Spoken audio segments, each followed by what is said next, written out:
All right, back again.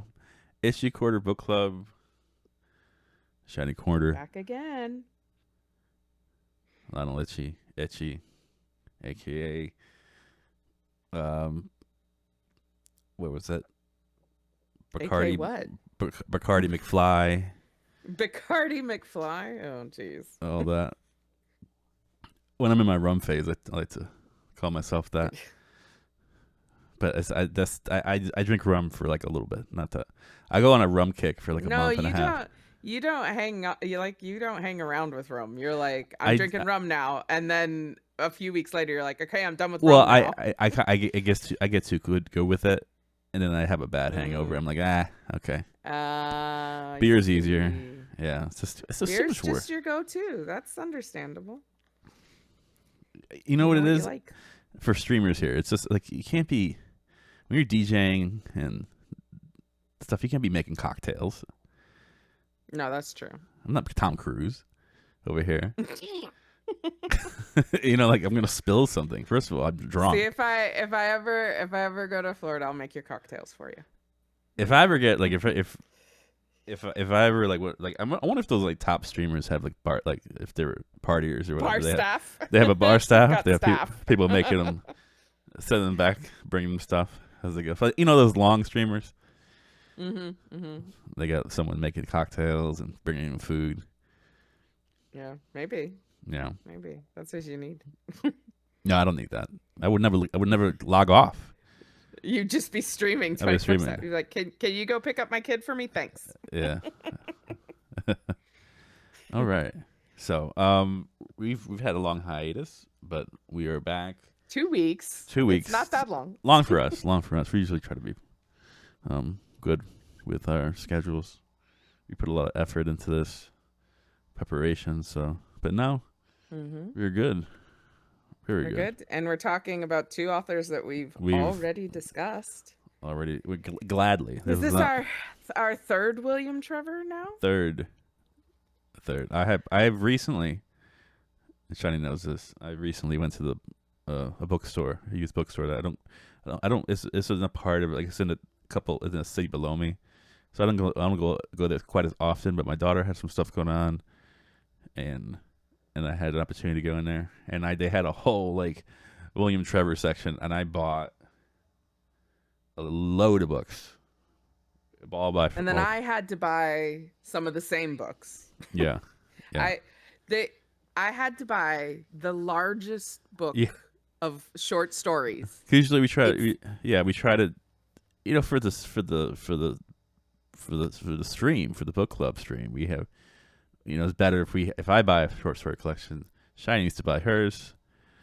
She's getting it out of the country, so it might be different versions, but it makes it easier to plan these things out. Yeah. Because, plus, like if we like the author, we usually do the same another story by them. We have having it all in one place is nice instead of hunting around PDFs.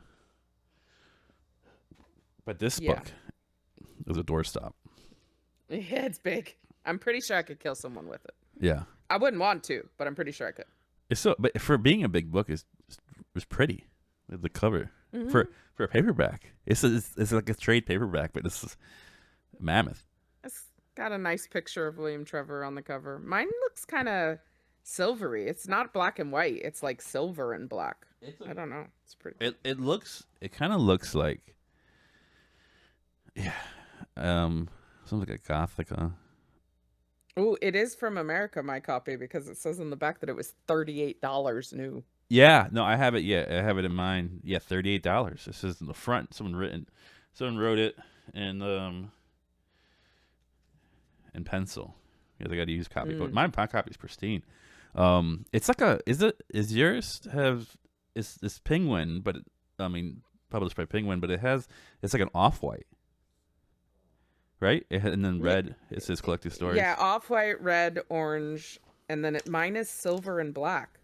Yeah. In the photo, and like on the back, the like bit with all the blurbs in it is silver, like the bottom Oh, I see. 2/3 of the book. Mine's like off-white and red. Oh, they must not Yeah. be exactly the It's same. okay. It's okay. But I think the pagination was the same. So So for those who have never been to Bookstream, we have two stories. We usually pick two short stories, one longer than the other, and it's not Although this required. time it's hard to tell because I think the long is actually a fewer number of pages, but because the book is so huge, it's still longer. Yeah, yeah. Um, so we have these two, um, two short stories, but we when we first came out, we tried to do it, like try to find one page stories, but that became a challenge. It's limiting, and Limiting, there's yeah, not yeah. that many super good Well, single page it's stories stuff that we could expound that we upon. could talk about the way Yeah, that we like to. I yeah. mean, there's plenty of good single page short stories, but they're like maybe more straightforward. What you see is what you get, kind of Yeah. things. Not everyone. I mean, that I always love that one we go back to, the George Saunders one. That's like a page long. Mm. It's like you could talk to hours about. We have. Yeah, and we have twice. Yeah, yeah, twice. This one try to do it every year. But anyway, so we have this. It's not mandatory for you to read the stories, so because Shiny tends to be more of the narrator in terms of like letting us know exactly where we are, and I just kind of come back and be more of the analytical perspective, and we bounce off each other. So that's the way we usually do. So again, it's And not. she's the academic, not me. Oh, that's not true. That's not true. I mess where my ADD head thinks. It's hard for me. I usually can't. She's better at narrating or putting us in the order. I'm not. I'm all about details. All about details. I am not order. I'm more like overall abstract kind of Yeah. perspectives about things, which is good. It helps. That's why it makes the team. Yeah. But as much as we've been talking about William Trevor and this collection of short stories, we're actually going to start with Elizabeth Strout. Yeah. So, you want to give us a little background about Elizabeth Strout? So we have talked about Elizabeth Strout before. She was born in 1956 in Portland, Maine. She was raised in small towns in Maine and New Hampshire. Her parents were both professors, so she comes from, a very academic background. Her mother taught writing in a high school as well as her academic position. And after graduating from Bates College, Elizabeth spent a year in Oxford, England. So she got a law degree in 1982 and published her first short story that same year. She moved to New York City and did waitressing while developing her first novel. So she didn't want to be a lawyer. She really wanted to write. But she didn't have a lot of success with with the short stories that she was trying to publish at that time. So she ended up practicing law for 6 months, but she was so desperate to be a writer that she didn't want to do anything else. And she couldn't fathom the idea of failing at this dream that she had. And it paid off in the end because she won a Pulitzer Prize for Olive Kitteridge. So yeah, and it was adapted into a series that is breathtaking. A 4-part miniseries that is breathtaking. It's beautiful. Is a good word for it. It's one of my favorite. I bought it on Blu-ray. It has what's her name? McDonald. McDermott? No, the lead. She was. McDowell. Yeah, McDowell. McDowell. What's her name? I always forget her name. She plays the main character. Bill Murray's in it. Lots of people. Yeah. I haven't seen his part, but yes. Yeah, that comes later. That comes later on. Frances McDormand. Yes, I knew it was an Irish name. You always throw me off because you start to say it and then I totally get lost. Yeah. She was in another film about. It was about not biodome. It was about van life, people living in their vans. I forgot what film that is. I should probably look this up before I talk about it, but Um, Eh, it's okay. But yeah, so it's we it's right. okay. It's okay. I'm It's all just talking about okay. preparation. I'm feeling like, what is that again? Oh, Um, do you know what's interesting? Okay, I should save this for later. But the guy who plays one of the characters in the story that we're reading in the television series is also in Transatlantic, which is the series that's by that other author that we read. Was it oh, Julie Oringer? Oranger, yeah, Julie Oranger. You talk about that's one that got Eh, adapted recently. yeah. The Transatlantic, by Julie Oringer. So yeah, Okay, yeah, we've done he's a connection. Oh my goodness, between two of our how authors. how to breathe underwater. Yeah. That's That her was an book. anthology, yeah. Three Billboards was an excellent film, Yeah, horse Horstrom drawn.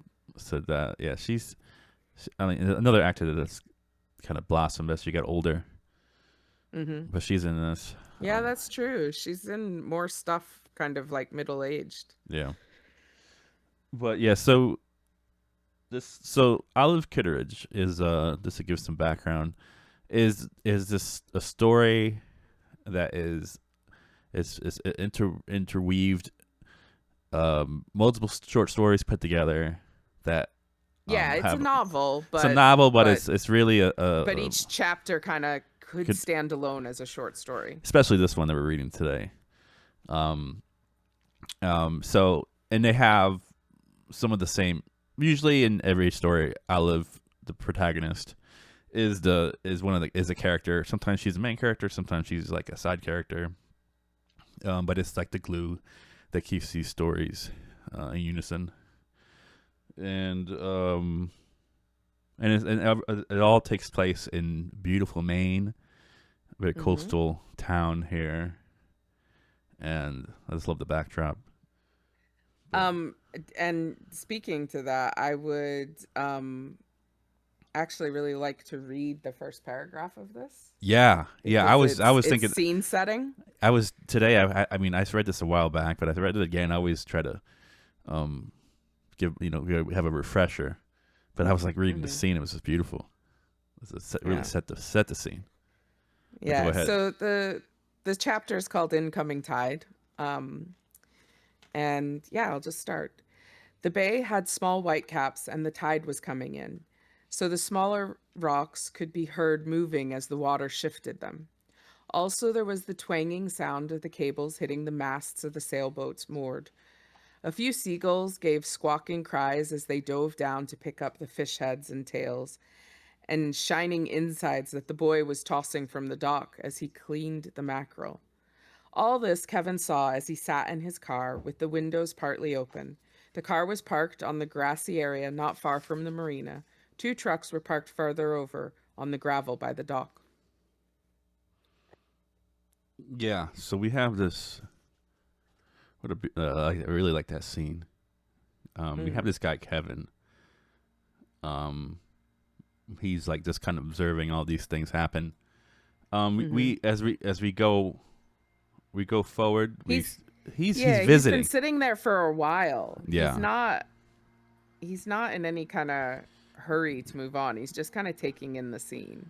yeah, Um but yeah, he's questioning whether anybody's noticing him cuz yeah, nobody's acknowledging that he's been sitting there for a long time.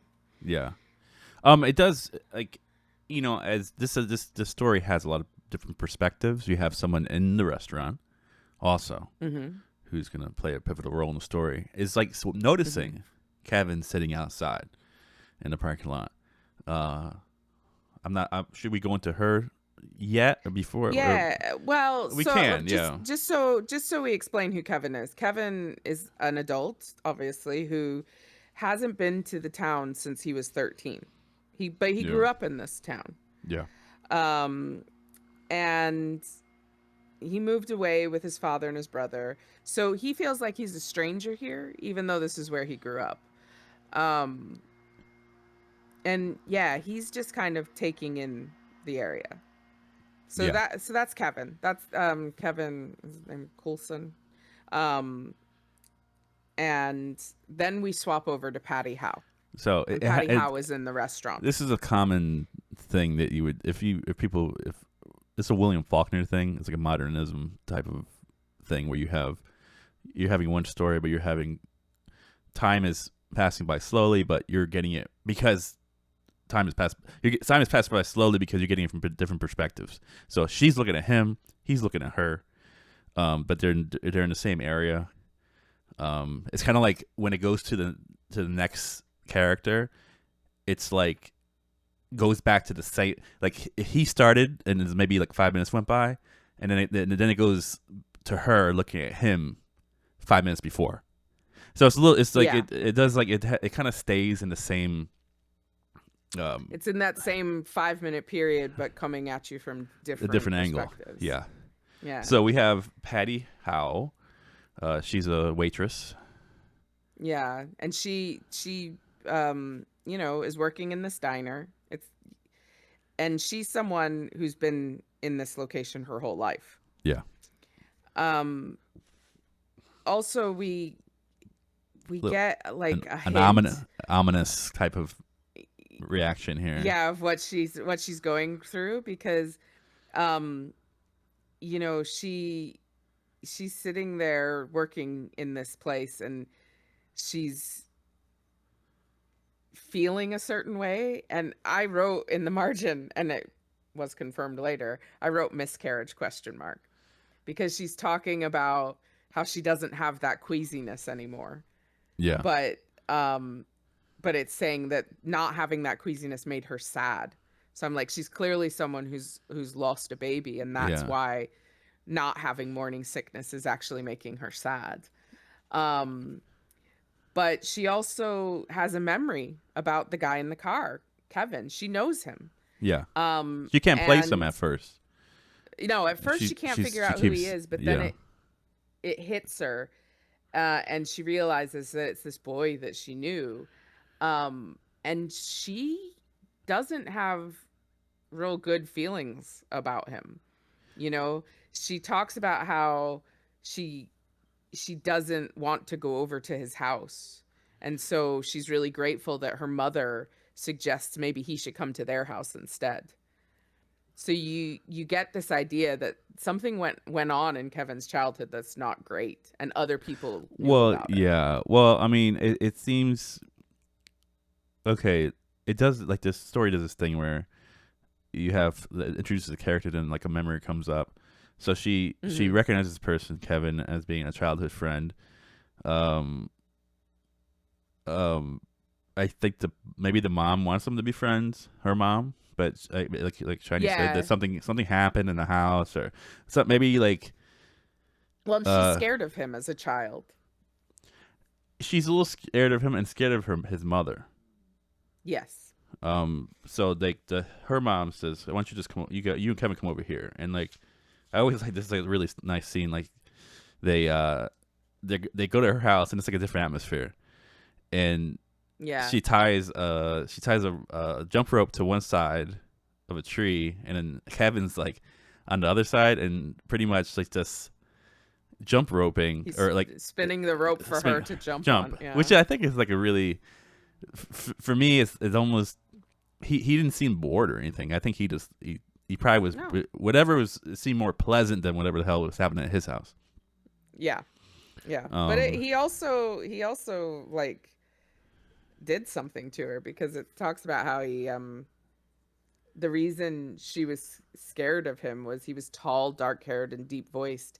And I mean, his mother was tall and dark-haired and deep-voiced, and she was scared of that, but she was scared of Kevin because he bruised her. He like sucked on her wrist until it formed a bruise. Yeah. So she's got this kind of like odd memory. Like they're not normal to her.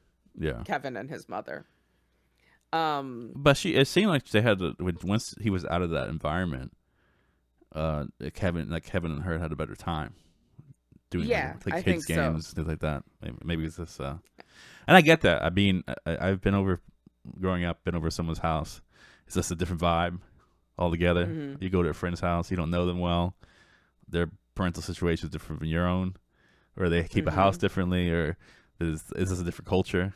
So I mean, I sympathize with like not wanting maybe wanting to keep the play date at a different location. He has to do these things come up. You never know who's in the house. Could be someone creepy in the house or something that makes you uncomfortable. But they don't really go too much into it. But that's what happened. Yeah.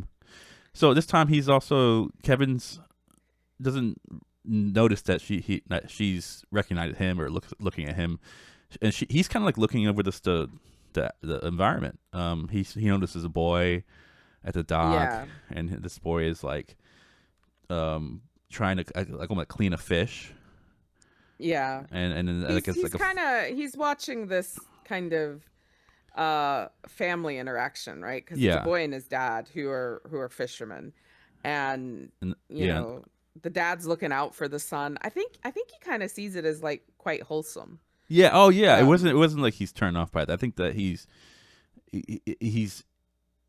looking for things that maybe lacking in his own life. You see mhm, this nice relationship, father and son, and almost like the father's just taking this, like teaching the son how to do this very like developmental type of thing, how to fish or just mhm, um. So he's watching that, and then it goes into like how her memory went to her miscarriage. His memory goes to something with Dr. Goldstein, which I'm assuming when I yeah. was reading it is his psychologist. So he sees a Oh, psychologist. I wasn't sure about that. I thought it was a mentor like in his university or like Yeah, his training. well, yeah, I think like it was a mentor, but also someone he could talk to. So I don't think he was Okay. he wasn't thrilled with psychiatry as a job because he thought that they were withdrawn to people that were trying to Mhm. help. But like Yeah. of all the, like he didn't like like his classmates or the people that were going to school. Yeah. He didn't like the culture of psychiatry, but Yeah. he thought Dr. Goldstein was like the best thing in the world. He just Yeah, felt yeah, yeah, yeah. He definitely had a connection with him. yeah. One thing I wanted to note before we get into Dr. Goldstein was I underlined this that Kevin was watching that little father son scene, and it actually says um, he thought, as he was watching it, he thought good. But what he meant by this was he felt no emotion watching this. And that's what was good. He Oh, okay, I see. he is checking with himself to see if he's connected to the world or not. And in this moment, he's not connected to the world at all. I thought that was quite important because it Yeah. speaks to like where he is at in Me- his head. yeah. Yeah, we'll learn that soon throughout Yeah, as what his reason but for being there. But yeah, he it's like you're right. It was like emotional like his emotional check. yeah, You want to make sure um, you're detached enough. yeah, You don't yeah, want to it's better to have a mindset that doesn't have any like you're not like ruminating about something that you're lacking. It's better just to be kind of a blank slate hmm in his situation. but But yeah, like he yeah, does think back to to Dr. Goldstein, yeah. and You just it, get one quote. A lot of people don't have families, but they still have but they homes, still have homes. which I thought Yeah, was a great line. that's a Um, very good line. yeah. So it was like, And you could just get a little view of what Dr. Goldstein is like. He has a big yeah, white beard. He's got a big stomach. He seems like quite almost like like this, almost a Santa Claus type of guy.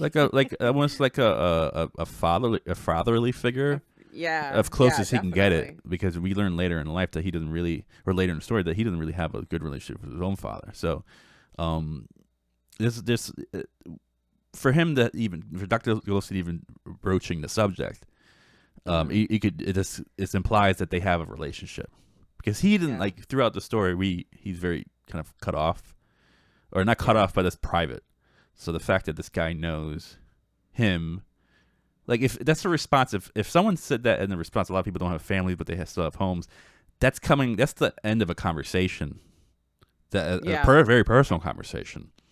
Yeah. But Yeah, it's that great. that does give you a view into like what the relationship between him and Dr. Goldstein is, Yeah, that they can talk about something that's quite personal to him. yeah, Um that thing you talk about, like kind of jumping around. He The next thing we have is he's having a memory of before he got to the marina, but it's just before he got to the marina. mm-hmm. Um and this is where we find out kind of the state of his mind. He has gone past his old house where he Yeah, grew up. yeah, He wanted to see if it was like he remembered, you know, see if the new family that lives there has kids or not. And the reason he wants to know this is because he's planning to kill himself in yeah, the woods outside the house. And he has a blanket in the back of his car that's wrapped around a rifle. But his intention with the blanket is to cover himself up while he shoots himself so that he doesn't make a mess. He's also going to do it in the woods, not in any building or house. or the house that he grew. And Yeah, the house yeah, he grew, that near the house he grew up but in, not the in the woods near the house. house he Yeah, grew up in, but not in it. And he wants to cover himself up so that if there were kids in the house, they wouldn't stumble upon the scene that he stumbled upon as a child, which was his mother after she shot herself in the house. So he he's clearly, at the end of feeling that he has anything to yeah. live for, but he's still looking after people. He Yeah, still doesn't want to leave trauma behind. which to me, I felt that it was the first instance that I thought maybe he was not going to go through with it, because usually Mhm. people at that moment, they're not thinking so much about the impressions that, what they leave behind. He even said like he knows he knows enough that he doesn't want to put somebody else, a child, through what he went through. I'm going to read that part Yeah. here. Kevin could not Yeah. abide the thought of any child discovering what he had discovered, that his mother's need to devour her life had been so huge and urgent as to spread remnants of corporeality across the kitchen cupboards. Am I saying that correctly? Corporal, Uh corporal, corporeality. corporeality. Yeah, Corporeality. Well, corporeality. I don't I'm It's probably a, not even getting the emphasis yeah. right, but yeah. But yeah, it's just I just think that people who, I don't know, this is conjecture because I'm not sure what goes through the mind of someone who feels that way, but usually I'm assuming that if like you're not worried so much about, No, when you get to that state, yeah, because I know people who have attempted, and usually when they get to that state, they're not really thinking about anybody else. yeah, Because yeah, if they were, they wouldn't do it. yeah, Um, yeah. so, But he has this memory, and mhm. so he's there, and but also it's beautiful because he's sitting in this. He goes, as much as he feels detached from this town, detached from any fond memories, because his mom did this to herself, and then his family left town after that. Like his father and brothers, they were like, we just need to get out of here, so they moved Yeah. away. So whatever memories he has this town are tarnished because of this incident that he Hmm. feels is almost the reason why he is in his field in ways. Yeah. Yeah. Uh, They talk about that later and yeah, mention it then, but, he's kind of trying to make sense of the world, I think. through science and through his psychiatry, and through Freud and everything Yeah. else, and trying to take perspectives. Um, but also, like I think it's nice that through all of that, he still feels a sense. There's a homeliness to this area that Hmm. even with all the trauma that occurred, he still feels good hanging here. That he likes to smell the air and all that. Hmm. And I think it has a lot to do. We find out later. I don't think it'll be too revealing in this to set this off. But he lives in New York, so Yeah.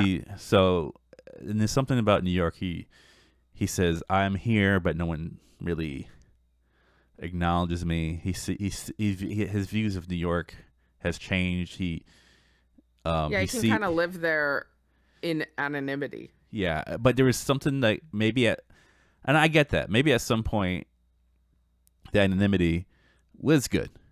maybe he wanted Mhm. that. He didn't want to, Yeah. because small towns can be so Everybody knows your suffocating. business. Everyone knows your business, Yeah. especially when it's linked to a horrible event like that.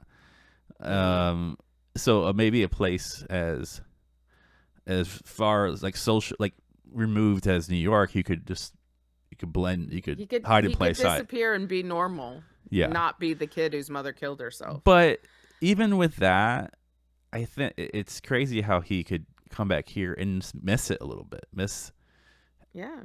just knowing that, oh, this is a place where, and he touches upon that throughout the story, where he goes, well, okay, oh, I forget that people know me here, whereas New York, Well, I'm and this, yeah, this he's a nobody in a big town. yeah, I think though I've talked about this before. I think possibly on the stream is that a sense of community can be very important to people, mm, and I know a lot of people who left the Adventist church who end up going back to like non-denominational or non, mm-hmm, like biblical churches, like just to have that sense of community, like going to a humanist church where they go, there's community there, but it's not about religion. Um, so I think humans kind of crave that. As yeah, much as you could be a loner or, think as that he you is, yeah, want to disappear into a large crowd, there's you still crave a little bit to have somebody know you and care about you. yeah, yeah, Um makes it a little bit I also easier. like to I also like to point out that Dr. Goldstein is the man of the like one-liner, because the next time he comes up, it's states and traits. Traits don't change, states of minds do. Yeah, So yeah, that's true. That's a he's good. just he's got his phrases. He's like a psychiatrist fortune cookie. Yeah. Just open them up. Just has all these little, See, what's he say this time? yeah. So So yeah, as Kevin's sitting there, a couple of yeah, cars drive up. yeah, and he's noticing Um, this. He's his eye. Remember, his eyes veer away from this image of the son and the father fishing. Now mhm. is like it's this woman coming out of a car, Yeah. and Yeah, she's at the window staring straight at him, and it's Olive, and Olive has no sense of personal space. It yeah. feels like she Well, she's just also like visually, um, she's a large woman. yeah, She moves. like I have this tall as well. She's not like she doesn't really move. Like it's like she's very straightforward mentally, like her personality, and I feel like her body language is straightforward too. Like even when no one's looking at her, like she's almost lumbering through. Like she's like yeah, one of those she's people that not moves like, particularly feminine in her movements. yeah. So it's like she'll go into a place and knock over a bunch of stuff and be like, oh, sorry, they shouldn't have put that there. Yeah. But, yeah, so like even if in this parking lot which with enough space, it's outside. She still looks like She's still right at the glass. yeah. So, anyways, he And he looks at her. Well, before like he notices her and goes, "Holy shit! Like that's Mrs. Kitteridge. Like that's his her math seventh teacher. grade teacher. His math, Yeah. and he was like, I liked her. She was cool. And like before he could try, like I think that he made the attempt to like, he acknowledged her, but probably I get him. Like sometimes you acknowledge people in public and you don't want to make a connection. You just want to acknowledge, like, oh, that's her. Okay. Yeah, you're like, oh yeah, hello. Like I don't like And I she's like, let me let me turn in a the car. corner. She he looks again and she's looking out of her car at him straight in his face. And then she's like and then he looks again and he's like her face is right in the window. Yeah. And he says Kevin Colson. Hello. Like And he nods. he nods. He goes, "You're going to invite me to sit in your car." Like she's like, "I'm going to sit in your car." Yeah. Because he starts to say no, and then she's like already in the car. Yeah. But this He was is like Olive. he was like, "No, Olive I'm only." just Yeah. she just does it. Plows. She is like this plows through. So this is the And way she she is doesn't. described. But she had already let herself in, a big woman, taking Yeah. up the whole bucket seat, her knees close to the dashboard. She hauled a big black handbag across her lap. what brings you here? Like, I just like she just really just exploded into this space. That's the best way I Yeah. could put it. She's very no nonsense, and she just speaks. Yeah, She doesn't have time for niceties. formalities. Yeah, She just speaks to you yeah, straight. No, no, and it's gin no chaser. That's and for her. for someone who is in this mental state, who's probably has been in the car in his own head for hours, to have this kind of this bull come through. Yeah. It's I can see how startling that would be. And at this point, the scene outside has changed as well, because now there's a young woman outside the car, going like she came from the restaurant. She had taken a bucket of probably food waste down to pour out, and she's coming back at this point. So he's noticing her. Um, But isn't and that? But that's it's it's it's Patty, but it's he Patty. doesn't Yeah. realize that yet. Oh, okay. So but she notices him before prior. Like she makes. Yeah, she noticed him from inside the restaurant, But he didn't notice but her. she's just going about her day. Yeah. She's worked her shift. Now she's doing cleanup, and he's been sitting there for hours. But he notices her when she walks down to the dock to Yeah. dump the waste. Um, but Olive, of course, doesn't. He's not really speaking to her. He's just No, kind of he's like sitting there looking quietly. straight ahead. But Yeah. she's gonna hold the whole conversation anyway, whether he Yeah. answers her or not. Yeah. Um, And so like he I think he's gazing at this woman who you don't know who is. mhm. He doesn't know that it's Patty yet. And I think Olive is sees him gazing at her, and she's like, "Oh yeah, yeah, you know who that is? That's Patty Howe. You remember Yeah, her? That's Now she's Patty Crane. She married the older Howe boy. Nice girl. She keeps yeah. having miscarriages, and it makes her sad. Like, no, like Olive is not like doesn't not concerned about private information. No, Lets him know right but away. she's also a product of this small town. Yeah, I get the impression that Olive has been there her whole life. yeah, This is yeah, just how it is. Um, but it was funny because when I was reading it, obviously I hadn't read it before. I was like, aha, I knew it. I yeah. see. I wrote down miscarriage. Yeah, and then Um, and then he acknowledges her, and he I feel like he's involving himself in the conversation barely, but he yeah, is. yeah. He goes, Patty was He nice. says, "Oh, Patty was nice." I had Yeah, forgotten about Patty, and she's like, she's still nice. What like, yeah. She's still nice. and then he asks, Um, she wants to know why is he doing what he yeah. do? What is he up to in New York? And that's when he says he's been training, because he's in training. He got his medical degree 4 years ago, but Yeah, he's not practicing as a doctor. He's still in training. Um, and he admits that it's psychiatry. yeah, Um, but it's funny here because he expected a certain reaction from her when he said psychiatry. He expected her to be like, "Oh, that makes sense. Yeah, you're the boy with the messed up childhood, so of course you went into psychiatry." Because there is a lot of that, yeah, yeah. people who go into a field to understand themselves. Mm-hmm. Um, but she doesn't really reply. She just nods. So he keeps talking and, about how beautiful it is.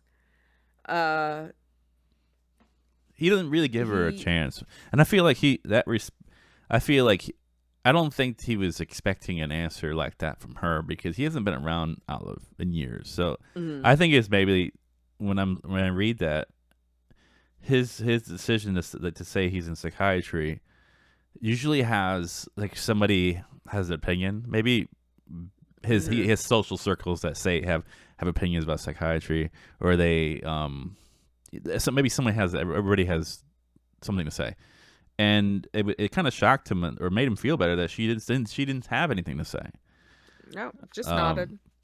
which is probably like I don't know for him felt better. Hmm. Was a change of reaction that he's used to. So I'm on 36. I'm not sure if this is the same in your book. No, our books are very different. Very different, yeah. um, No, but it's where it says it's beautiful here. He again, we get this great description of what he's looking at. He it says that his remark held gratitude for what he felt was her discretion as well. She didn't bring up his mother when he said that he went into psychiatry. Yeah. Um, and he's just, it's also true that the Bay is beautiful. And, it has a splendor and the sounds are good and everything. And it says that um, while he was working, so he's been part of what he's been doing, he's been looking at PET scans of people's brains. And it says that when he's studying these things, he's always looking for his mother. Hmm. Uh, he's always um, sitting there nodding at the radiologist who are talking him through the scans, with his hands in his pocket. And he's sometimes like, there's tears in his eyes. And these, looking at these different brain scans, and they're the brains of people who are bipolar. Yeah. And it is, I think, a common part of being bipolar that you are suicidal. I had a friend whose mom was bipolar, and she was often threatening suicide or attempting suicide, and Yeah. she didn't really want to succeed. She wanted someone to stop her, but it was Yeah. still very difficult for my friend to have a mother like that. So And yeah. Kevin did not have an easy life. No, but he's also looking for answers. He's like, there's a part Hmm. here is like, he's like, I'm reading this stuff and I want to know why these kinds of people were anal, narcissistic, self-absorbed freaks that they were. Yet at the same time, they denied that they were. Um. Hmm. He's just kind of trying to piece together his own childhood by Hmm. through his discipline. Um. But Yeah. as we thought that maybe the comfort he felt that Olive was not bringing up his mother. Olive brings up his mother. It doesn't Yeah. doesn't really. Um, there's a little back and forth. Yeah. Uh, Olive is so not politically correct. yeah, because She's like, he brings it up like uh, who brings up his mother first? first he says that he's not going to go into psychology or into he's not going to be a psychiatrist, is what he says. Yeah, And Olive says, I imagine you get a lot of wiki wackies in that business. So yeah, yeah, she's just, I'm sure you can't say that. But anyway, yeah, he brings up his mother not to yeah, Olive, but he's the one who first thinks of her. He says that he's looking for his mother, or that's what he thinks. But yeah. then Olive, um his Olive just says something out of left field, like, well, your mother may not have been able to help it. Like, he doesn't yeah, even bring up the mom. It doesn't even bring no, about like why he was in psychiatry, but his like Olive was like, well, your mother may have not been able to help it. Like, they already had this conversation, like, or this was like, yeah, and it was not the conversation. She went from 0 to 100. yeah. Um, um but well, because he has another like flashback, I guess, to Dr. Goldstein. um and uh he finds kind of an interest in studying victims of torture and how that affects them. mhm. And Dr. Goldstein is like, what, are you crazy? Why would you do that? Yeah. So But he says he'd been attracted to crazy. And yeah, then he mentions a woman's name, Clara. Clara. Um and So, Clara was someone he dated. well, yeah, Um yeah. The relationship we had that was and not good. it was not good. Well, but Clara's nickname is Crazy Clara. So, it hasn't Trauma his seeks trauma. attraction, yeah, his attraction to people who are maybe not in the best mental place it Comes from his continues with him, comes from and it comes his relationship with his mother. probably. Yeah. I'm assuming. Yeah. But it was almost like So, when Olive oh, makes that comment. When Olive makes that comment, it's almost like if he had a thought bubble and he was thinking all this, like Olive was like, "Oh, I see what you're thinking," and then he yeah. starts talking about Well, his mother. so yeah, because Miss it's Olive says psychiatrists are nutty, cardiologists are hard-hearted, and he says, and pediatricians, tyrants. Um, and he nods and says, "Yeah." And she goes, "Well, your mother may not have been able to help it." So that's where it That's the comes in that, yeah. if pediatricians are tyrants, that means his mother's a tyrant because his mother was Mother a was pediatrician. pediatrician. Yeah. Um, Yeah. and Oh, so okay. So it was like she didn't really. She kind of was defending his mom.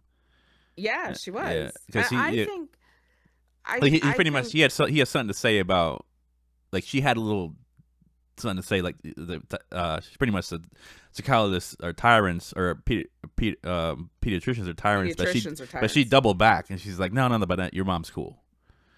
Yeah, yeah. Um, but and then we get a little view of like he must have kind of soothing techniques because it says he had an urge to suck his on his knuckles. Um, but he was trying not to because that's a weird thing to do, Yeah, right? So, yeah. Well, didn't he um, do that to the girl? Like he sucked in her arm. yeah, he sucked on her So arm. it's just some kind of oral So fixation thing he has going on maybe, when you stressed maybe, out and because it, obviously she's Olive is like bringing up the subject of his mother and thinking like he's having a reaction. yeah, of course. But he mentions now, I think my mother was bipolar, never diagnosed though. So this is probably the first time he's really acknowledged that to anybody. Um, Yeah. this is he's been on his own having these thoughts about this, and I think this is maybe the first time he's said it out loud. Yeah, yeah. Um, I and assume the Olive same. just kind of takes it, she's like, she could have been helped today. And then she mentions her dad. She's like, he wasn't bipolar, he was depressed, and he never talked. Maybe that could have helped him out today, or maybe they could have helped him out today. So she's acknowledging that the field of mental health has moved on and psychiatry has more tools at its disposal, but that's not the case for Kevin's mom and her father. Yeah. Well, I mean, And now she mentions, go you ahead. didn't mention that Olive like Olive mentions like about her father because her father killed himself. Yeah, but she hasn't said that yet. She didn't. She's just bringing up that her father was depressed, Yeah. and she says that her son is also depressed. Okay. So She's he's passed gonna. on these genes. Um, and like at first when Kevin had seen her, he didn't think that she looked any different than she did when he was in 7th grade. But now after she says this, he looks at her again and he's like, "Oh no, I can see that she's aged." Yeah. Um, and then Kevin asks what her dad did or what her son does. And she says he's a podiatrist. So feet. Um, but that kind of helped him a little bit because he's like, oh, he's depressed, but he has a job. He's doing a job. Maybe you can do this. Maybe you can be a productive person even while you have this Thing. thing going on in your head. Mm-hmm. Um, and Olive admits that she's thought of Kevin. Yeah. Which Um, is nice. I think that as Olive is such a it's like rambunctious type of uncouth at times, but she's also pretty intuitive.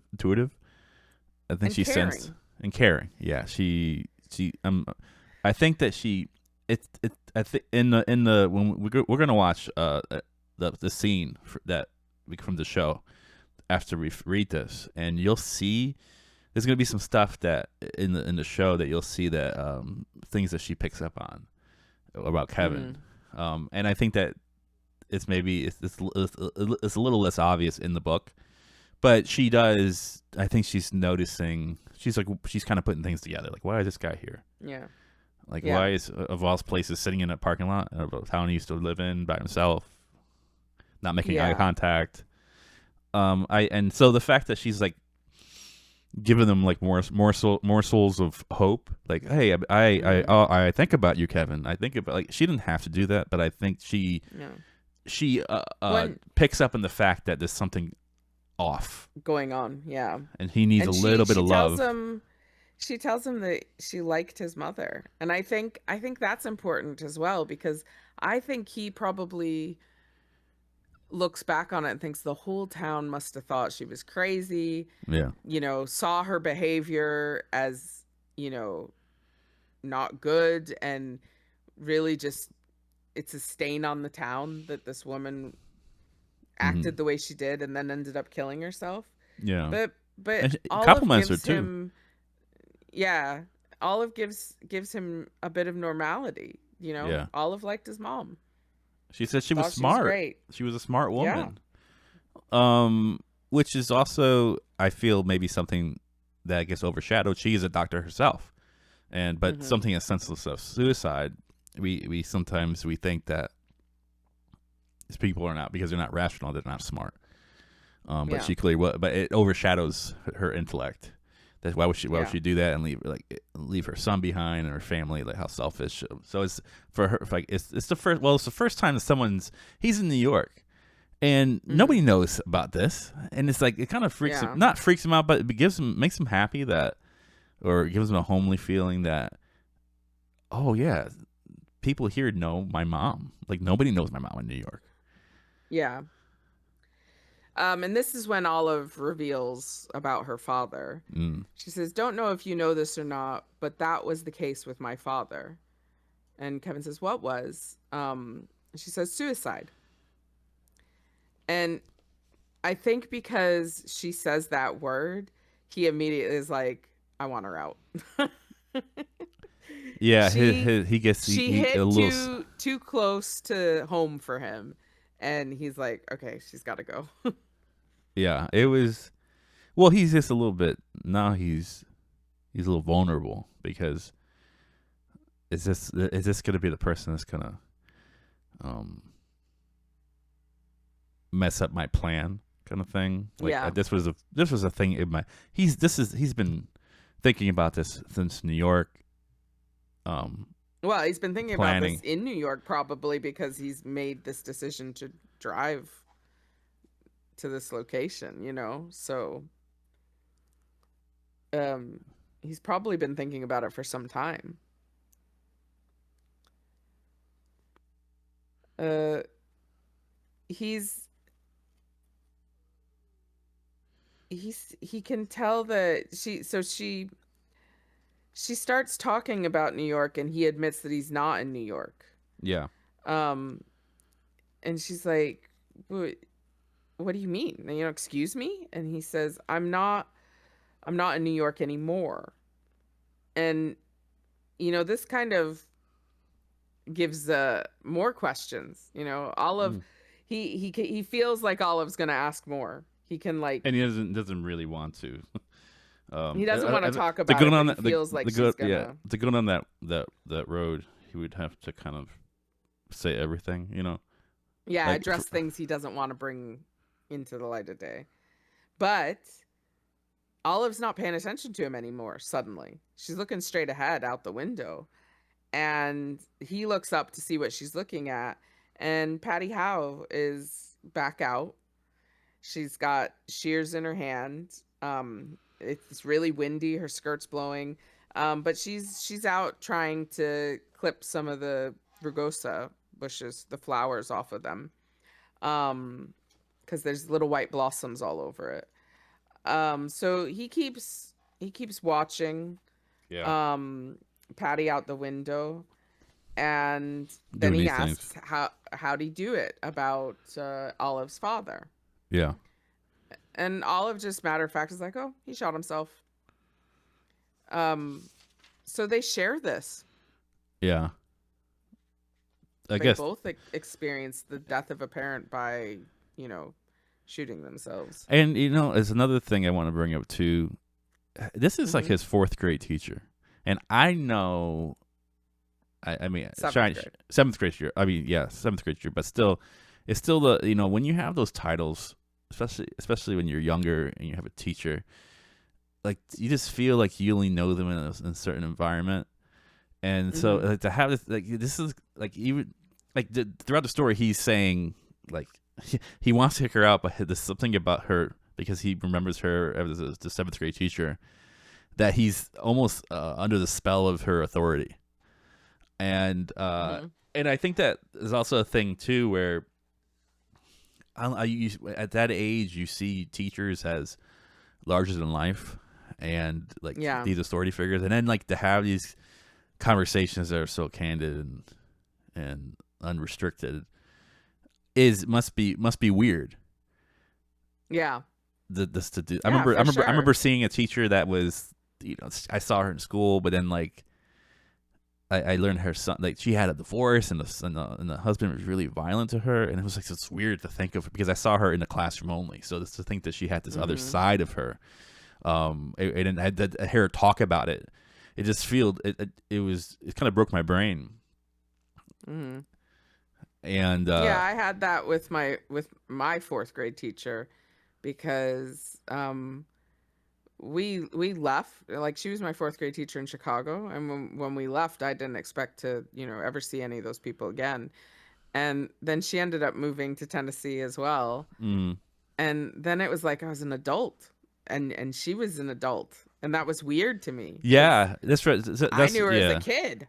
yeah. So I think that it's somehow if anybody could have been in this car with Kevin, it's the best person was Olive because Mhm. I think anybody else he would have kicked him out.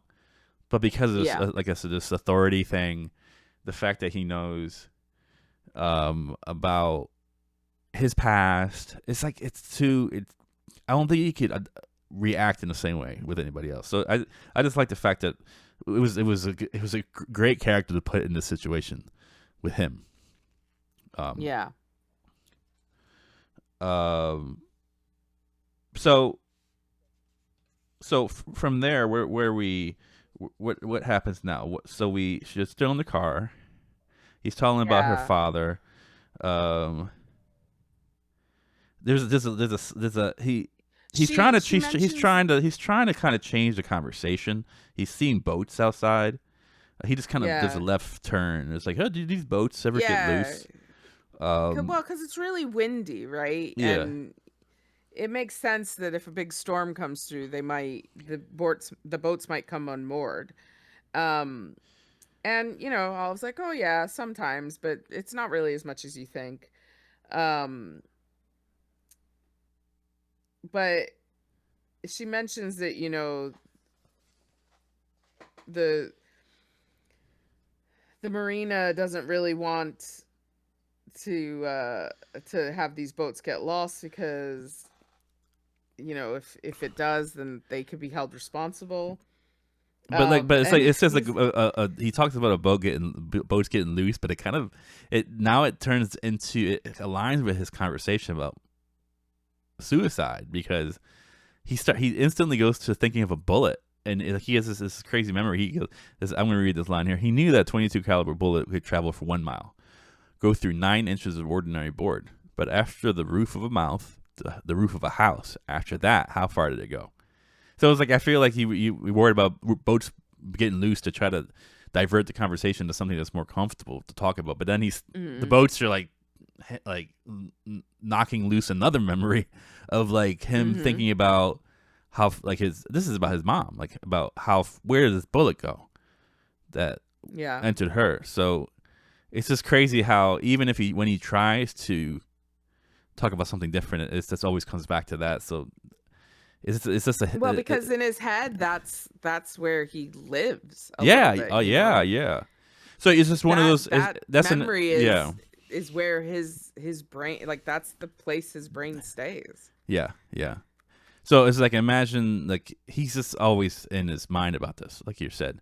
But it's a good Mhm. instance to show like how he could be, he's talking about boats and how the hell he somehow ties it back to his mom's suicide. So Mhm. he's there all the time, like you said. So but I like this part. He gets like as uncomfortable this is. He likes Olive there. He likes the sound of her voice. There's some her Mhm. presence as obnoxious as it is with her and other things, Mhm. he enjoys the fact that he's not the only one in this car at this moment. Yeah. Maybe that's a combination of things. It's a combination of her having him, knowing him as a child, Yeah. having maybe a shared experience, but also maybe Yeah. also that she liked another opinion about his mother that maybe Yeah. because he's so close to it, he doesn't hear often. Well, and also Olive is just Olive. She doesn't work the way a lot of other people do, you Yeah. know? Oh, and that's true. Yeah, It's we were talking about that, right, Shiny? Like about like the character in the this one I'm excited to do the film or this part of the film showing that part because the guy who plays Kevin is excellent, and he's like one of mhm. those people that doesn't there's no pretense. He acts in a way that I wish I could have acted when I was younger. I think I was so concerned about being liked and all that when I was younger that it was hard for me just to. And I would see people like Kevin that just kind of just did their own thing, responded, and the actor who Yeah. plays him is this reacts like I'm not. Olive is the same way in her own way. Like she's Mhm. not held down by these social formalities that Yeah. are off that people tend to latch onto for order or Mhm. for I don't know validation or whatnot. Yeah. Like she's not she's abnormal. He's abnormal, and I think I don't know maybe that at this moment is comforting. Yeah, I think so. Yeah. I think so. And but Olive also can't be dissuaded from things that she's thinking about. So she's, she mentions even though they've moved on, they're not really talking about his mother anymore. She goes, unusual for a woman to use a gun. Yeah. Yeah. And it is true. I think statistics are that women usually use poison or pills. Yeah. Um, uh, but yeah, Kevin says, well, my mother was an unusual woman, and Olive agrees. She was. Um, Yeah. Yeah. they seem to communicate well with one another. Yeah. Um, So but then we switch back to Patty. yeah, Patty is remember just a recap here. Patty it was the server waitress in the diner, and I'm assuming that she made like she's off her shift. She's just kind of hanging out, and it's a nice area, and she's to see some Hmm. flowers. She wants to pick flowers. Along the diner is like overlooks.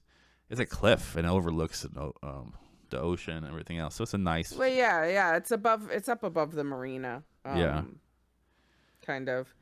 Uh, yeah, and she, so she's going to pick daylilies Yeah. that are along the kind of the top of this drop off. Um, but there's, it talks about how they haven't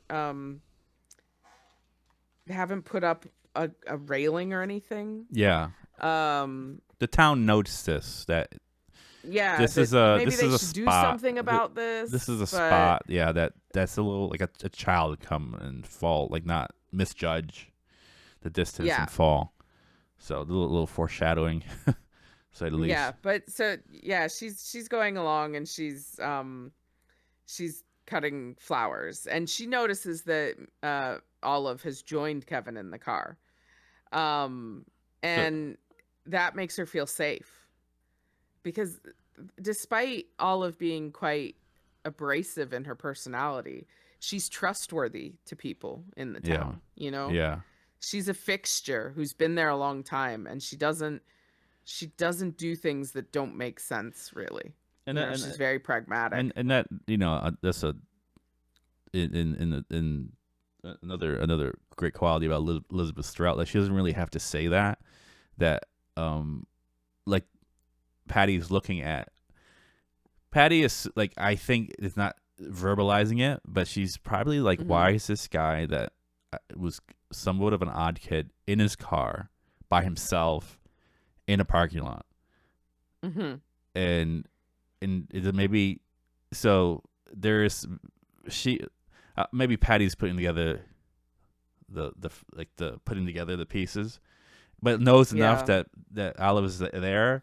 It's such a small town, but she like you said, Olive is a presence that could it's as much as so you say a lot about Olive, but she in this situation it's a symbol of comfort. It's a sign of comfort that she's like I rather maybe Patty's saying I'd rather him be with her than be alone. Yeah. But Oh, I think so. yeah, I So love she all continues yeah, on. yeah. Yeah, she continues on with what she's doing, trying to get to these lilies. I want to say the And then we. DJ. I mean to interrupt you, but DJ Oh yeah. recovery rate said No, something no, really no. nice Go. here. Uh, that sounds painful to always be there at a point of pain and relating everything to what's down that funnel. I'm assuming that you're talking about like somebody maybe His mom's suicide. suicide and having to maybe even take a like that's your career, and your career has like your ambitions for life. It has to do with that. Yeah, Was sitting in that moment of pain. yeah. Like all your life decisions, all your relationships have to do with that trauma, which is unfortunately happens all the time. But that's a Yeah. good observation there. It's exhausting. Yeah. Yeah. Um. Right. So after we get that little interlude with Patty, we go back to Kevin and Olive, and he does. We were just talking about this before we started. Um, the way to like get out of conversations that you don't want to be in anymore. And he says, "Well, it was nice seeing you." Yeah, yeah, Like yeah, that's it. yeah. He's ending this. like Stu, like Sue Bunker said, this like Yeah. just Yeah. one of those things to say. Yep. Yep. He's trying to hint at the end of this conversation. Um and but Olive Doesn't take a hint. doesn't take a hint, but also because she's um she's doing other things, like she's been sweating in the car. She's been overheated and she's like sitting there trying to dab the sweat off her forehead with a tissue, and she continues saying about her dad. She's like, I wish I hadn't passed those genes on to him, talking about her son, because, clearly her dad had depression. Um, Olive has some hints at depression that we've seen as well. Mm-hmm. And, now she knows that her son has it. But Kevin rolls his eyes at this because now that he's been studying, he's like, well, maybe that stuff isn't passed down. They can't really Yeah. find proof of that. But he kind of goes all medical there, and thinking about the academics of it. As this is So, happening. and she also, yeah, as Olive is talking, and then Olive is like, well, maybe our kid got some stuff from Henry's side too, her husband. Um, and Kevin's confused. He's like, because she's like, oh, his mother was a complete nut, and he's like, whose mother? And she's like, Henry, my husband. And then Olive says something very Olive. She goes, I guess you're not supposed to say nut these days, are you? Yeah. It's just like.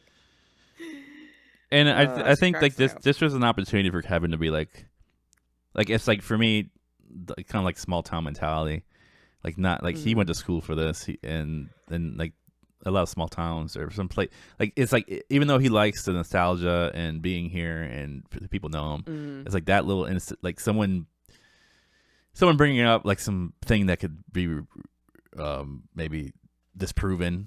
Like it's like it just reminds me of like someone not really looking at sources for research. This kind of things you say, and he's like, "Oh, this is why I don't like this small town because people just fucking say shit. They don't even look the thing up. Like I have this. This is my degree, or I've done this now. I used to think like this, but now I've done some research, and this is what happens here. But so it's almost like it took away the mystique with her for a second. Like I need to get out of here, but as I think that if when he was approaching to say like, okay, I gotta get going, Olive just like looks across. She reacts, right? Yeah. Well, you kind of skipped ahead of But it's something okay. I I thought was quite important. oh okay. Um, because he has another memory back to Clara, and um we find out that, she maybe was doing self-harm. Mm, Um, she's got a lot of scars on her body. He wasn't just calling her crazy. This woman had real issues that he was mm-hmm. with. And Dr. Goldstein says that girl is nothing but trouble. I just thought it was quite important that, he he already had this person in his mother that had Yeah, issues, yeah, and yeah, now he's been drawn to a woman to date that also has issues. yeah. He um can't get away from it. no, and I think it affects him, but you're right, like, he has this little flashback, but then he's still trying to get, They're out of the wrap car. up things with Olive. um and she asks him more about things, asks about his brother, who he says is probably just doing drugs. um Somewhere. and she comments that, I suppose he wanted to get as far away from here as possible. Time and distance, they always say. I don't know as that's true. So she acknowledges that his family, his father, his brother, they just want away from the memories that are here. Yeah, um and he goes through his thoughts, the various places they've lived. His father didn't just move them away and then stay there. They kind of moved around a little bit. um and he he thinks about, like, Freud saying things like they humans need to love or they get ill. yeah. That, Mm-hmm. other psychiatrists have said that to love and be loved is the most important thing in life. And Kevin doesn't sit well with this because he doesn't feel like he's loved, you know. Yeah. um but he kind of sees it as everything around him is saying, love, love, be part of a family. And he's like, we belong to the world of family and love, and you don't. I think that's really Yeah. important. That is important, but he doesn't like. He's in this field of compassion, but he doesn't. There's times when these like psychologists and people that are the tops of the field are saying things that don't sit well. It's like a reminder that he doesn't have any love, or he Hmm. lacks it. It's like someone saying an example of somebody else, and then you think about your phone father. It hits home. Hmm. Uh, Yeah. so so yeah, it isn't. It's becoming more uncomfortable in the car, to say the least. Yeah. Um, But he does, this is when he kind of like flashed back to New York and why New York appealed to him. He loves mm-hmm, the subway. You can see so many people on the subway, but nobody's really looking at each other. mm-hmm. They're all kind of in their own world. And then yeah, Um, it's like there was something about the small town that was appealing, but now he's like after hearing like Olive's explanation about psychiatry and it's like having all these I guess connections. He's kind of like, okay, well maybe I do like New York. This is the reason yeah. I But here. but the reason why he's come to this small town is because when he was in New York, he realized how empty his existence there was, because he didn't connect with people. Yeah, yeah, Um and he mentions that there's like longing in him yeah. to go back to the place And where he came purpose, from. like trying to Yeah. trying to find some purpose, which actually segues really nice into the next section. Yeah, Um, cuz he misses his mother. yeah, That's the core of everything that he's been doing, is he yeah. misses his mother. Um So but yeah. as all this is going on, we it's kind of jolted because Olive notices something, Mhm. like something grabs her attention right away.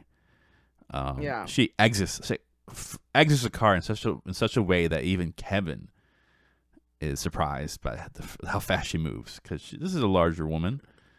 Yeah. He's just doesn't know what to think. Like so Olive gets to the thing, and then like there's a pantomime. He's calling her, Kevin, come here, come, quick. So, um, she, Olive, when he was talking, or probably thinking, he probably wasn't even talking. It was just in his No, head. he was just thinking. He was thinking through all these things in his Olive's head. watching Patty, and Patty falls.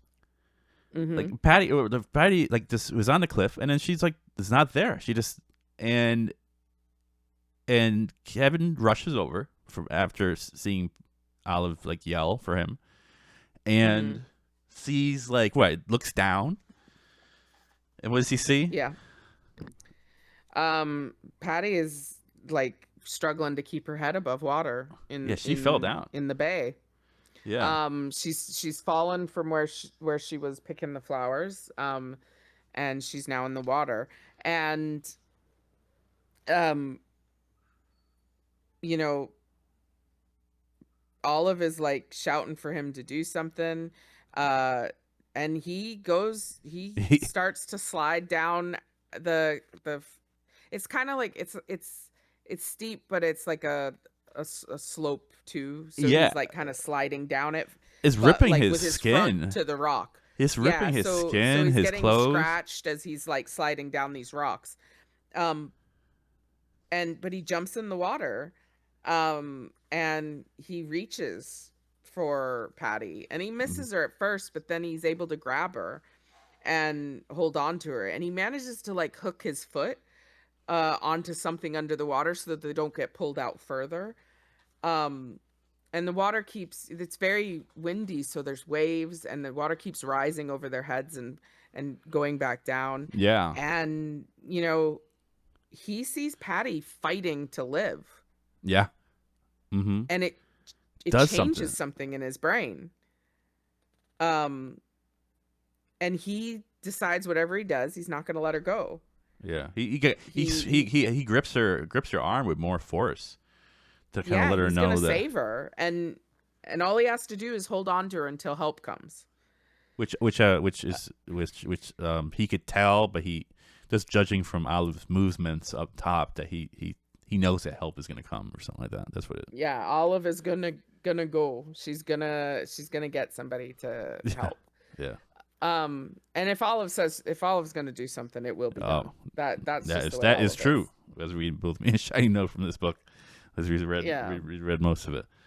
But yeah, and it's I love Shiny. If you could read that last section there about how you felt, I thought it was a beautiful Yeah. ending. Um He would not let her go. I I think that. actually, yeah, that's where I was going to start. That's where I Yeah, highlighted.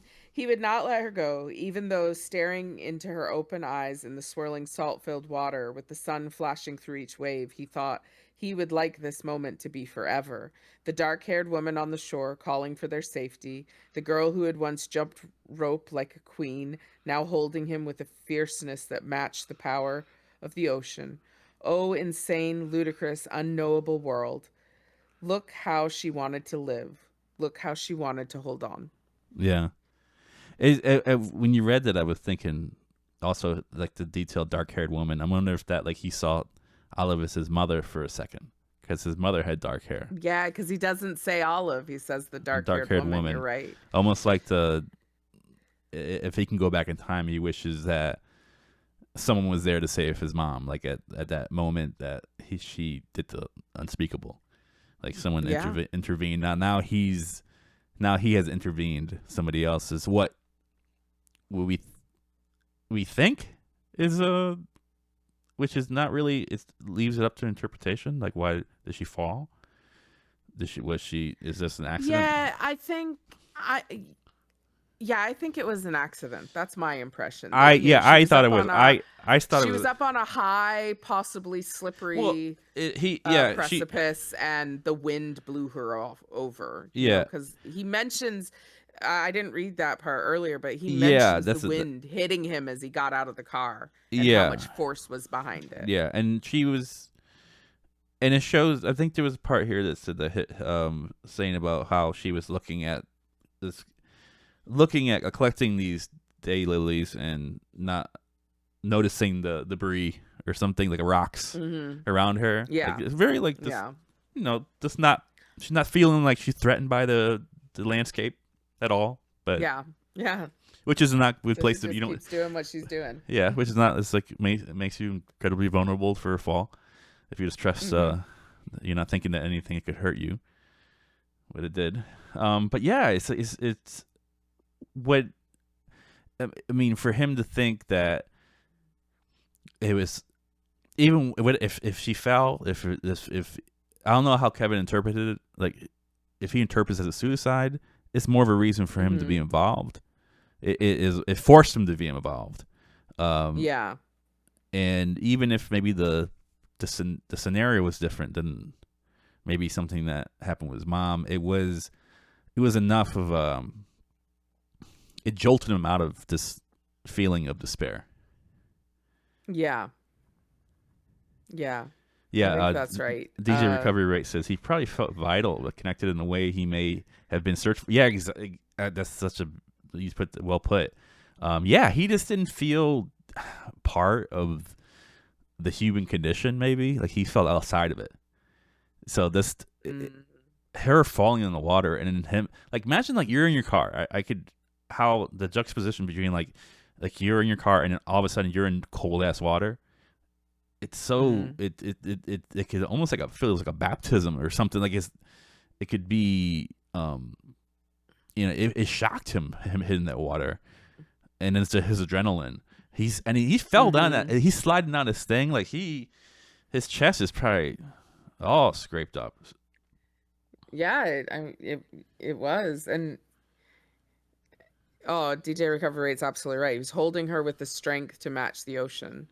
Yeah, like That's he had like yeah, like he has some control over, yeah, and that's a good line too, because what are we like? Olive was saying something like, it's in your genes, you can't help it, these things just happen, and he's like, it gives him.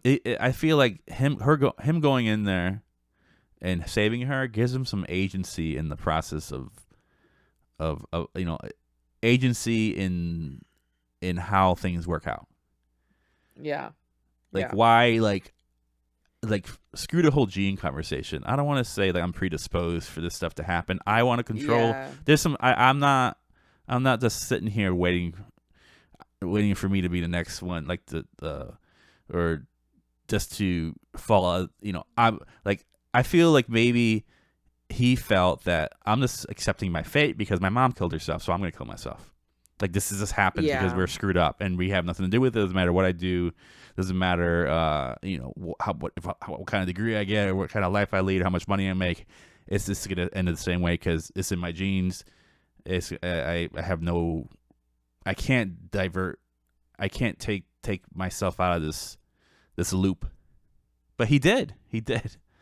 yeah. Literally, He he absolutely did. jumped over a cliff, He, jumped down a cliff, he and jumped down a cliff and broke the pattern for yeah, broke the himself. pattern. Yeah, yeah, I think so. Good. Yeah. I did. Dreadful. I did. I said to Itchy after I read the story, I was like, yeah, I'm gonna just read the whole book this autumn because I Mm-hmm. feel like it's an autumn book. Mm-hmm. Um, It is. I read it for the first time in autumn. Yeah, yeah. So, and it's one of those books that so you can come back to it. Like we're picking this book apart in stories. hmm For one of the main reasons is because we could have a companion piece we could show. We're hmm very excited about. So hey, Freeman, you take it easy, and thank you, yeah. Dreadfella, Thanks for for the stopping by. thank you for the and Dreadfella, thank you for the compliment here.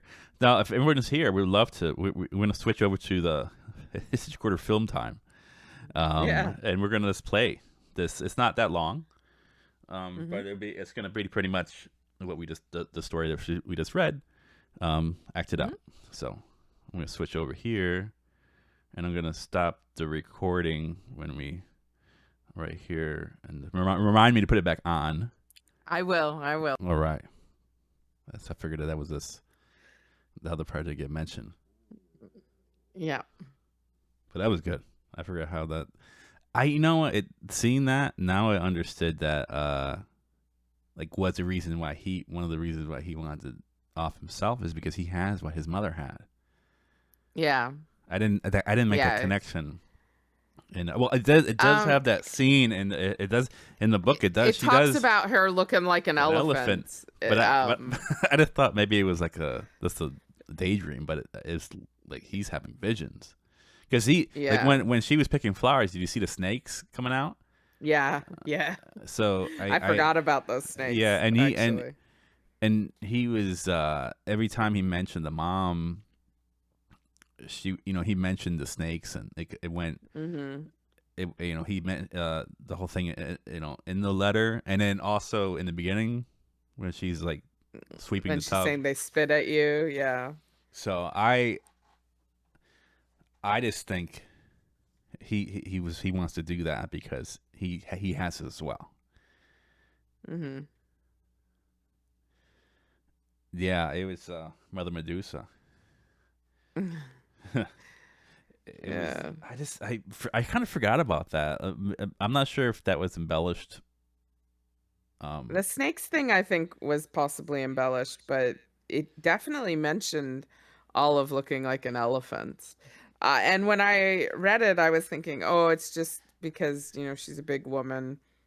Yeah, I thought. But Yeah, it was. I think that he had a imagination, but I think it was more than that. But it's just that yeah, little detail says so much that like how maybe he's a psychiatrist because he wants to figure out how to fix himself, not just like his yeah, depression, but maybe his schizophrenia. Like yeah, he's embarrassed by that. So maybe the whole smart woman thing. That's that I for her to say for I'll just say smart woman um makes him happy because I think when someone has that disease, they're maybe people make the assumption that there's something like they're not smart mm, because they have all these visions and like there's something like they can't be brilliant as well. So maybe he just but the behavior overrides the her mentioning of like intellect. Poverty DJ goes, how yeah. old is he? He is like, you mean the actor? Or, yeah, in the story. I'm assuming like he's in this. I think in He like went to, 30s. well, so if he went to medical school, so he went to university, that's 4 years. He was maybe 22. Then he went to medical school, which was 4 more years. So then he's 26. And then he says that he's also been out for several years doing training. He's So he is yeah, probably like in the 28, 20 29. and 30. Yeah, somewhere in there. I remember going to a lot of weddings in my 30s, like 29, 29, 30. So Hmm. like all of his sons getting married. Yeah. In the story, yeah, he's the same. That tracks. Yeah, Uh, similar age. yeah, Yeah. similar age. I love the actor that plays him because he's just it's like a blend of like paranoia. Like you can tell Hmm. he's on edge, but nice. But he's a little bit on edge. Of but yeah, Yeah. one of this when we were gonna do the story, one of the things was I was obsessed with trying to figure out if the story mentions that she sees the gun, and I remember this, distinctly that Olive saw the gun in the show, or like he tries like I thought she looked back and saw the butt of the gun, but he tries to hide it and then he didn't hide it well enough, and she knows it's the nozzle. Yeah. Um, The barrel of the gun the was barrel of the sticking gun. out. Yeah, so she The nozzle. nozzle. What am I going? I ain't no gun guy. I'm glad you're not a gun guy. Please imagine me. Oh my god. But yeah, I like that. That wasn't clearly stated in the story that she said no. No, This is but it. I feel like in this story there were other ways that she Pick, like that picked up it was on it. acknowledged that she knew what he was about. Yeah, yeah, And she was not talking to it directly. And that's what this her noticing the gun did. She noticed it, which means she knew where he was headed, and she didn't acknowledge it directly. But no, she yeah, still talked around it.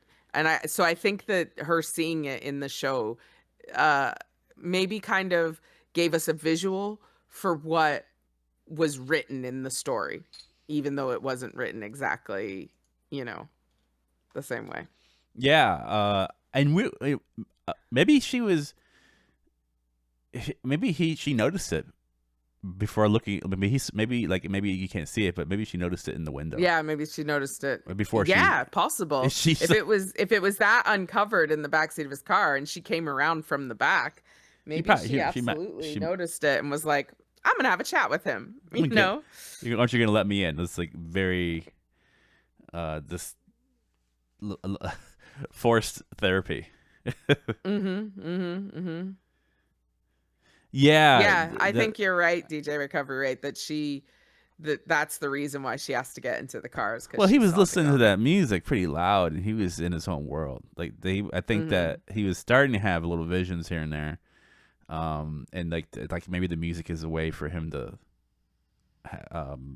have peace, Yeah. or it's a way for him to get himself out of one of those schizophrenic episodes. So he was. Mm-hmm. I think that she could have easily came along the back and just noticed a gun.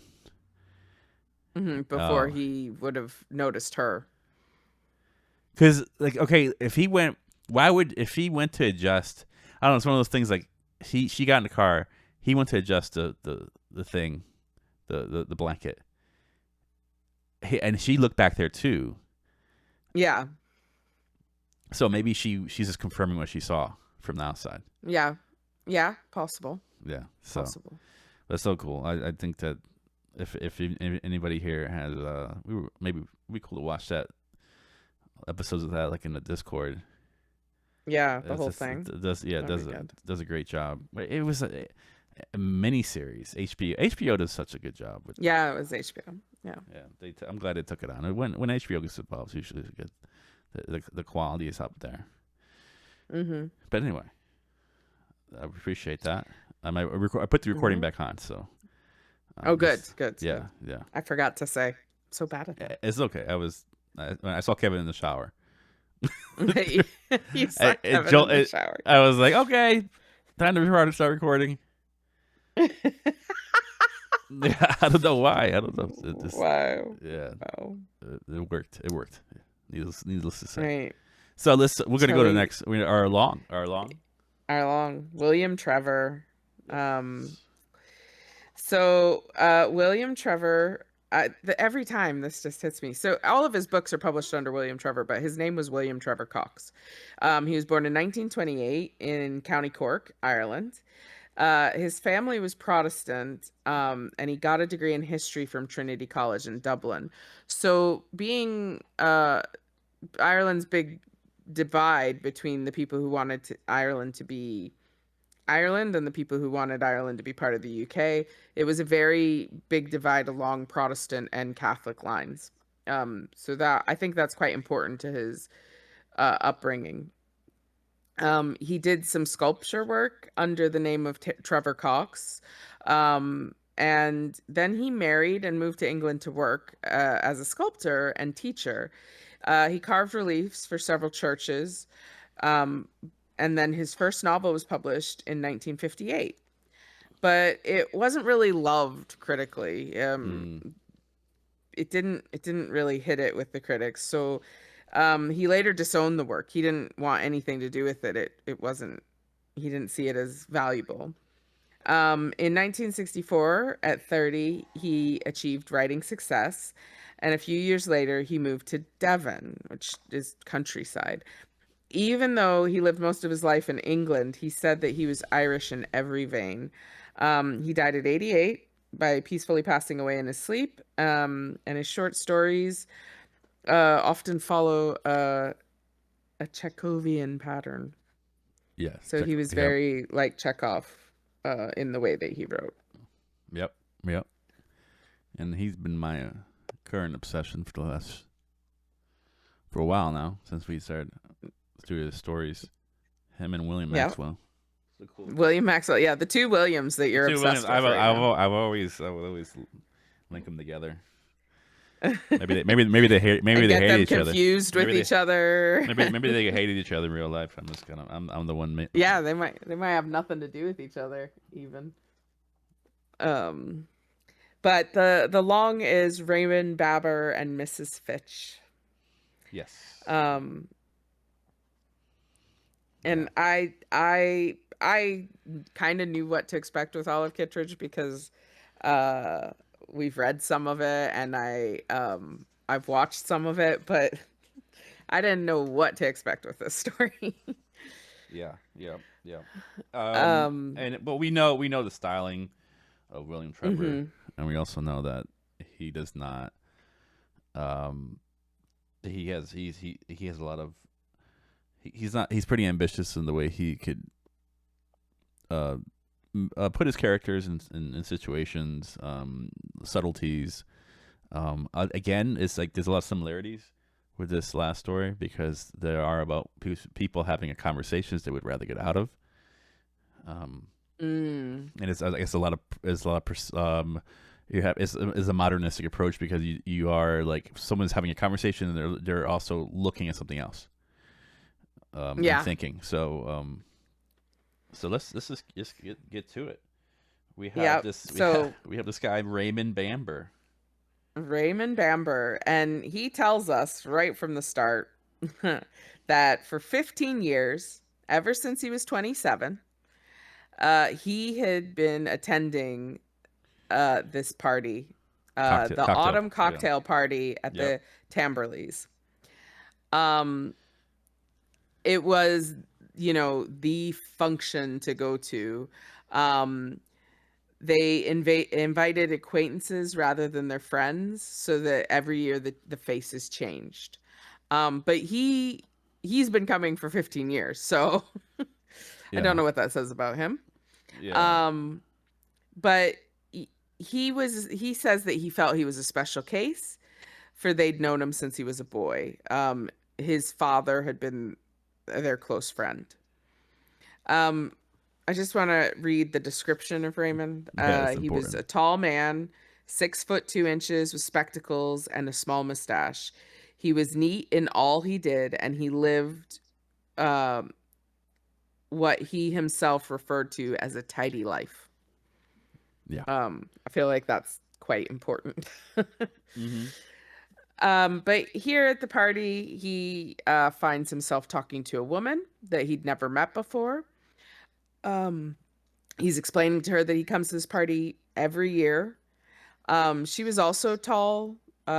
She had scarlet lips. He likened this party to like Christmas or Easter. Excuse me, it was a big deal. Yeah. And like an event here. She was a little bit of an older woman. Older than he was. But he's at this. He's felt it very. I don't know. Just nice to have a conversation. He introduced himself. My name is Mrs. Or actually, he's having this random conversation. The woman introduced herself. My name is Mrs. Fitch, and as she's talking, she's also kind of scouring the scene, looking for the people with the trays because she's drinking. She wants a drink. She wants a drink. She drinks gin. And it's like whatever the maid that's going along offering drinks to all the guests. She's frequenting Mrs. Finch. Yeah, she keeps passing Mrs. Finch. Yeah, and she's... in case anybody didn't want to do the math, Raymond is 42. So he's a middle-aged man by all accounts, and that I think also is an important fact to keep in mind. Yeah. As they're talking, the host of the party, Mrs. Tamberley, comes up and asks him how Nanny Wilkinson is. Yeah. Well, like, and also And just the way she came up to. She's like, Raymond, Raymond. Oh my goodness. Like, this like the yeah, enthusiastic. yeah, very enthusiastic. And she asks how Nanny is, and he just replies, she died. Um, and Mrs. Tamberley is like, oh, of course, I knew this. How silly of me. Yes, I'm so silly that it was in the Newspaper. It was Times. a You wrote a newspaper. lovely thing for it. Um, yeah, and she then she travels It's off, she's yeah. being the host, she's talking to all of her guests. And uh Mrs. Fitch is like, what was all that? Like, Yeah. she's clearly not like, she doesn't know Raymond, she doesn't know what he's about, she doesn't Yeah. understand why there was this conversation. um and he just says it's one of the things that happened during my year. But she interrupts him before he can go on and Yeah. says, what's your name? um Raymond told he her his name, Yeah, and and then he it goes sees what she's wearing, this black and white dress. Um, he also comments that her shoulders were bare and bony. bony. Yeah. Yeah. An aquiline face, which is like Aquiline face. Very it was considered quite sophisticated, wasn't yeah, it? like George Washington face. Kind of Yeah. a A, nose that a, goes a big nose. down, Yep. slopes. Um. Um Then he's but yeah, yeah. she's just constantly looking for a drink, and he starts talking to her about, you know, his year. And so not only did Nanny Wilkinson die, but also his uncle died, and his uncle left him a business. But he didn't want anything to do with the business. He was quite happy living on his own in his flat, didn't care about running a business or doing anything like that. Um and the the thing is I made a judgment here because I was like, man, this guy is boring. Yeah, I didn't He think so. doesn't talk about anything very interesting. But what I was interested in was Mrs. Fitch. Like, she's constantly on the hunt for her next drink. She's going through them like really Yeah, quickly. yeah, she But is. she's also a bit detached in this conversation Yeah, because he's talking to her and she's watching a woman speak to her husband across the party. yeah, and she's paying attention. Um, She's paying attention what this is going on over there, and yeah, and yeah, it's kind of it starts to um like her attitude about like however she feels about what she's seeing is starting to come across in the conversation she's having with Raymond mm-hmm, because like uh I mean she watched the woman move quite close to her husband, engage him in a speech that all had all the air of confidential talk. So they're not just talking; they're talking very like secretly, which also part mm-hmm, sets her off. The woman wasn't young, Mrs. Finch noticed, but she had succeeded in giving the impression of youth. She was probably 44. She reckoned she looked 30. yeah, Um, so Raymond's still going on about yeah. He's about still talking about this nanny. um, yeah, and orderliness. It was the most important thing in life, This is what he and learned from her. Like it was, I love my nanny. She was so it's affected him because he is very orderly. living a Yeah, tidy life, very orderly. And Mrs. Fish doesn't care. She's like, get me another drink. yeah. Um, but And Raymond notices this. He notes how much she's the drinking. woman was It's consuming something. the Tamberleys liquor at a faster rate than he.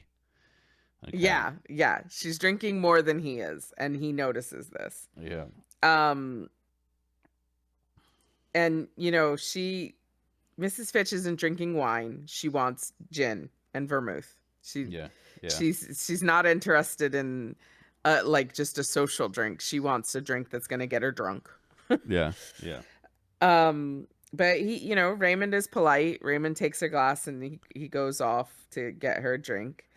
Um, and while he's off doing that, she is honing in on this woman talking to her husband. Um, and her husband on the way to the party had mentioned how tired he was because Yeah. he'd been working all day, and suggests that they have an early night.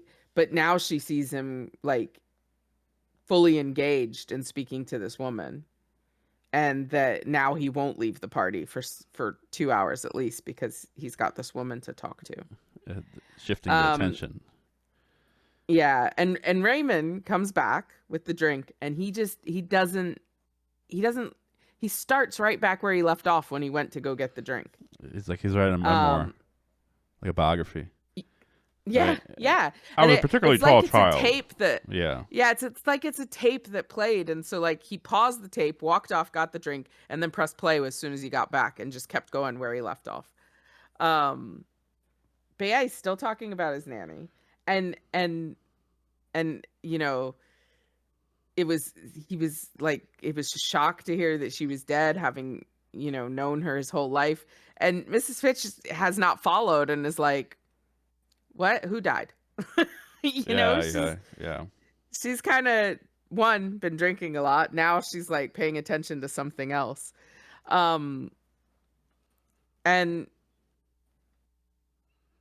he like Raymond's a little confused, and he's like, no, what, my nanny, she was old, she died. He's just Yeah. Yeah. Yeah. he kind of seems like befuddled by her, like not knowing how to Like, react. So he just keeps going along like he always would.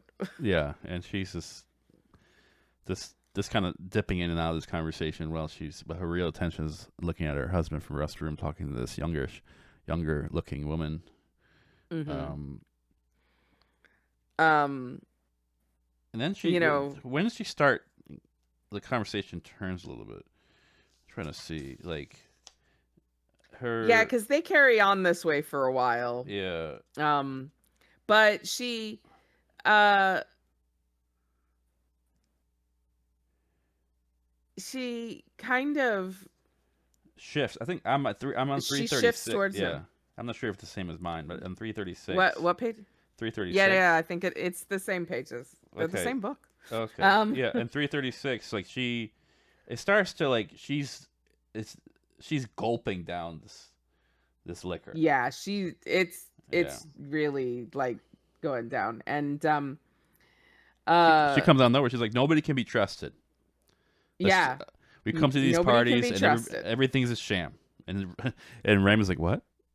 Like it was like it Yeah, kind it's of just like knocked him off his little. yeah, it I was like, it and then doesn't jive with his view of the world, yeah, like yeah, and then I saw like in his mind, he was like, then I saw a bridge. It was the most beautiful bridge in my life, and my father took me here, and we used to paint and this. And I guess like he's just not. She just comes out of like she just changes the conversation. Yeah, and Knocked him out his monologue that he was doing. yeah, Um, yeah, exactly. She's like, you told me you were 42. I, in fact, am 51 and have been taken for 65. So she's like, I'm old and I look older. That's yeah, kind of what she's saying. Um, this is and when Raymond gets nervous. He starts. yeah, He goes. now Raymond wants to back away from the situation. Raymond thought he would move away from this woman in a moment. He had a feeling that she might be drunk. No shit. She had Yeah, listened. understatement. She had listened pleasantly enough while he told her a thing or two about himself. Yeah, right. It was like 3 pages of him telling her. Yet here she was now speaking more purely. He smiled at her and heard her say, and now she's like, this scene here. Yeah. I want to reference the scene to I'm gonna read it. This part here, Mm-hmm. but it reminds me of a movie that we've seen. That I know you've seen too. Mm-hmm. Shiny. He's pretty much saying, "Look over there, Mr. Bamber. That man with the woman in yellow is my husband. We were born in the same year, in the same month, January 1915. Yet he could be in his 30s. That's what he's up to now, pretending the 30s with the female he's talking to. He's preying on that approach and give the game away. Do you see, Mr. Bamber? And Raymond notices that because he's been going to this party for years, so he's like, "Oh, that Raymond's, oh, that's Mrs. Anstey. I've met her before, the lady in yellow." And then Mrs. Finch goes, "My husband has eternal youth." She took a mouthful of her drink and reached out a hand to pick a fresh one from a passing tray. It's hard to bear. Raymond, of course, is trying to be ever polite as well now because, oh, you don't look 51. Said Raymond, not at all. And she's gets abrasive. Are you mocking me? Cried Mrs. Finch. I do not look 51. I've told you. I've been taken for 65. So she's kind of calling him on his formalities, like his politeness. Like, I look old. Don't say I look young. You don't mean it. I know I look old. Yeah. But before that, when he's like, "Look over there, Mr. Bamber, that man with the woman in yellow is my husband," that reminded me of Taxi Driver. Oh yeah. When was it? Scorsese's character in the car in the back of the taxi, and he's looking at he goes, "You know who's up there? You see that? It's my wife up there with another man. Wife. Yeah. She's with this man over there. Like, I'm so right here. Don't worry, I'll pay you, but I'm letting you know that's my wife, and she's with another." Like, his kind of like talking about, it's almost in disbelief, but that's walking through it. That's what that part reminds me of. But yeah, you're absolutely right. It's very similar, actually. Yeah. And she calls him out. "You were telling a lie, as well as you know. My husband is telling lies too. He's all sweetness to that woman. Yet it is his nature. My husband cares nothing for people except when they're of use to him. Why do you think, Mr. Bamber, he goes to cocktail parties?" and Raymond's like, "Well," like he was gonna. So, but she doesn't let him get a word in. Just like she's just going at so that he can make arrangements for the other women. He desires their flesh and tells them so by looking at it. And this makes Raymond now even more uncomfortable. He's like, so uncomfortable. Like, this woman's pretty much just talking about another person in the party that he knows is married and saying that her husband's trying to hit on this married woman that he knows, and this woman's like kind of not caring in this party how she's coming across. Obviously, yeah. Voicing her complaints to him. Yeah, yeah. And she keeps going, like, she's like, no bullshit. Like, she goes, "We looked ridiculous together, my husband and I. Yet once we were a handsome couple. I am like an old crow. Well, all he has is laughter lines about his eyes. It's an obsession with me."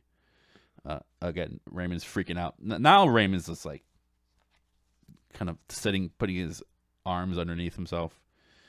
Doesn't know how to handle it.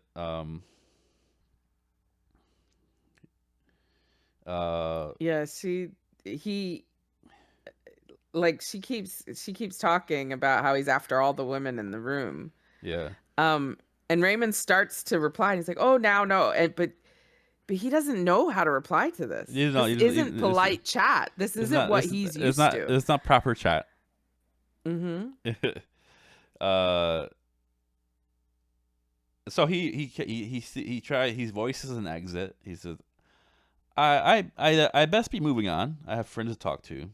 He made a motion to go, but now Mrs. Finch grabs his jacket. Yeah. Grabs it inside. Now she's like holding on. She's not gonna let him go. Yeah, and now he feels a little trapped. And she gets closer.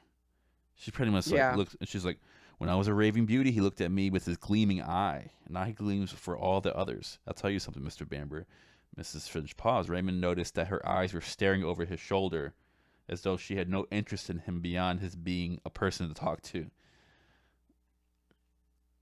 She goes, "I've gone down on bended knees, Mr. Bamber, in order to have this situation cleared up. I've prayed that man might look again at me, tenderness, his elderly wife. But God has gone on," said Mrs. Finch, "his mysterious ways, not bothering himself." So she's like even blaming God for all this bullshit. Mm-hmm. Um, and Raymond's trying to get away a little bit, and she's just like planted her She's like not. she's not let, No, she's fully holding on to him. Um, and he's like almost like questioning. Does she know that she's holding on to me? She's drunk. Does she know that she's clenching my jacket right now? he's still trying to give a little bit of like Yeah. benefit of the doubt to her that maybe, you know, she's not quite understanding what she's doing in this moment. Yeah, and I'm gonna go up a little bit more on Mm-hmm. 338 because she's like, I am a woman who is obsessed because of the state of her marriage and how I aged while he has not. I'm obsessed by the fact that he is now incapable of love or tenderness. I have failed to keep all that alive because I lost my beauty. There are lines on my body too, Mr. Bamber. I would show you if you were somewhere else. So that's almost like a Yeah, little just kind of hitting on him in a weird, yeah, like really self-deprecating I way. have lines on my body. If we were in a different room, you might see them and know Yeah. you may take this elderly woman and like my elderly body with you. Like Yeah, um, it gets super weird, it gets I have to weird. say. Yeah, yeah. It's like And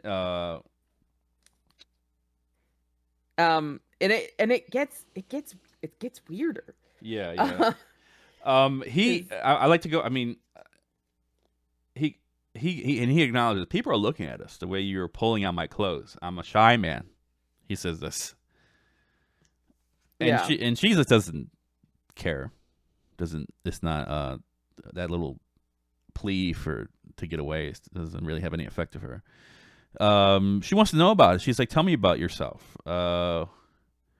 Which I think is funny because he was tell talking me, about himself yeah, he was talking about and like, she was ignoring him, and now she's like, "No, tell me now about yourself." yeah, yeah. Um Okay, and then and it, she's like, "Actually, I've told you quite a bit. You know, one thing or another." Um, yeah. And she says, "You told me he's nothing nothing." but nonsense. Yeah. He called. About an old creature. He called about his the maid that has passed away. She called her an old creature. Who Yeah. wants to hear that at a party? Like you're talking about a woman who died that you thought so much of, and even someone's like giving you an explanation, this educational. And in my mind, I'm like, am I getting college credit for this? Yeah. Like fuck, man, really? like um I didn't sign up for this. Um, so yeah, she's and then she hits it. Like, she goes straight on. I yeah, remember you, she's believe it or kind not, of a mean drunk, in right? this very room on this occasion last year. I said to the Tamberley woman, and she replied that you were a bore. So this is the people that invite him to the party every year. She says that the people that invited him think he's a bore. You were invited year by year, and because you have a connection to the Tamberleys because of your father, but you're Mm. nobody really wants you here. So Yep, nobody wants you here. yeah, And it's so funny because at this moment I was like, man, she's mean. I don't like her, but also she's honest because yeah, that's yeah, true. yeah, Like, yeah, yeah, he's yeah, boring. yeah. He's a little. Uh, he called her a grind. She's like, it's you are a grinding bore. Those were the words of Grinding bore. Mrs. Tamberley, the one who's running this party. And Raymond's Yeah. denial. I've known Mrs. Tamberley since I was a child. He said she would never say that, or, Yeah, that's not like and her. she's like, you were invited Um because of an old friendship, Mr. mhm. Bamber. You're a pathetic case. She said that you haven't Yeah. learned to grow up. I dare say you're a pervert. He calls he calls see It's interesting cuz she's weaving in what Mrs. Tamberley said with what she thinks. yeah. So, she's saying, "Oh, she said you hadn't learned to grow up." And then that's Mrs. Tamberley. And then she's saying, "I dare say you're a pervert." So she's weaving these two things together. Um and as soon as she says that about him, he is taken aback. Yeah, he's Like like, my God. that's not how a lady in polite society talks to a man. Like, Yeah. or anyone, that's just, he can't believe How that she would how accuse him of how on that. earth could I know, Mrs. Finch? Let's get one thing clear. I'm not a pervert. They think you are. Yeah. But she's Yeah. like, not. Are you sure? They think you are. Mrs. Finch. And she's saying Yeah. this when she's glancing at her husband. So I'm like, is she saying this because she's looking at her husband, who is flirting with this young girl, and thinks that, like, she's projecting a bit? Like, I'm watching my husband do, like, flirt, and he's a pervert. Like, he's an Mm. old guy trying to Mm. attract these young women, or want younger looking women. So it's like her feeling, her insecurity is like pushing off onto Raymond. Raymond's taking the brunt of Mm-hmm. all this. Um, It's possible. it's a little bit of both, I think. Mm-hmm. So this is, yeah, good. And he's like, I'm not a pervert. I'm not. He's like, no, no, no. Uh, he he goes, you're not a Jew, are you? Like, so now she's like coming after his, like, other things.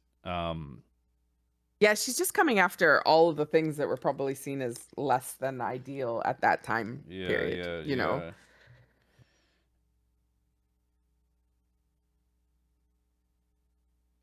It's like, I like this line. He keeps going at her and saying, she just say she said, like, and you said you had this business, but why give up a business, a perfectly good business, your uncle dying? You probably don't want to run the business because you're a pervert. Mm-hmm. And Raymond's just beside himself. Like, who is I can't get out of this conversation. She's holding on to my jacket, and she's calling me names. He goes, Yeah, he's very yeah, uncomfortable. yeah. Very You're being uncomfortable at this moment. extremely offensive to me, Mrs. Finch. You're a woman who is a total stranger to me, and yet you have seen fit to drive me into a corner at a cocktail party and hold me here by force. I must insist that you let go of my jacket, allow me to walk away. Yeah, I think this is Raymond breaking. Yeah, Up until yeah. this point, he's tried to hold He's trying to be tidy. He's trying to, polite yeah. and be tidy, and he loses it here a little bit. Like, it's still a pretty tidy losing it, but he's at the end of his rope at this moment and really wants free of the situation. And then she's like saying, like, okay, yeah, what about me? Like, I'm the one who has a husband that's like hitting on a young woman at a cocktail party, and let me tell you, they're gonna be at, like, pretty much saying that they're gonna be at a motel somewhere, horizontal, Mm-hmm. Yep. and like almost Raymond's. But she says already they're immoral on a narrow bed somewhere in a fifth class hotel near King's Cross Station. And the fact that she says that makes Raymond go, oh, she's crazy, because they're not. They're here in this room. That's like proof to him that she doesn't know what she's talking about, Mm-hmm. Maybe because she's he saying, can see yeah, them still in the but he's room. so literal. I mean, maybe he's just anticipating that's gonna happen. Um, and then Yeah, I think what she means by that is it's going to happen. yeah, This is where this is going to end. They're already there in their minds. yeah.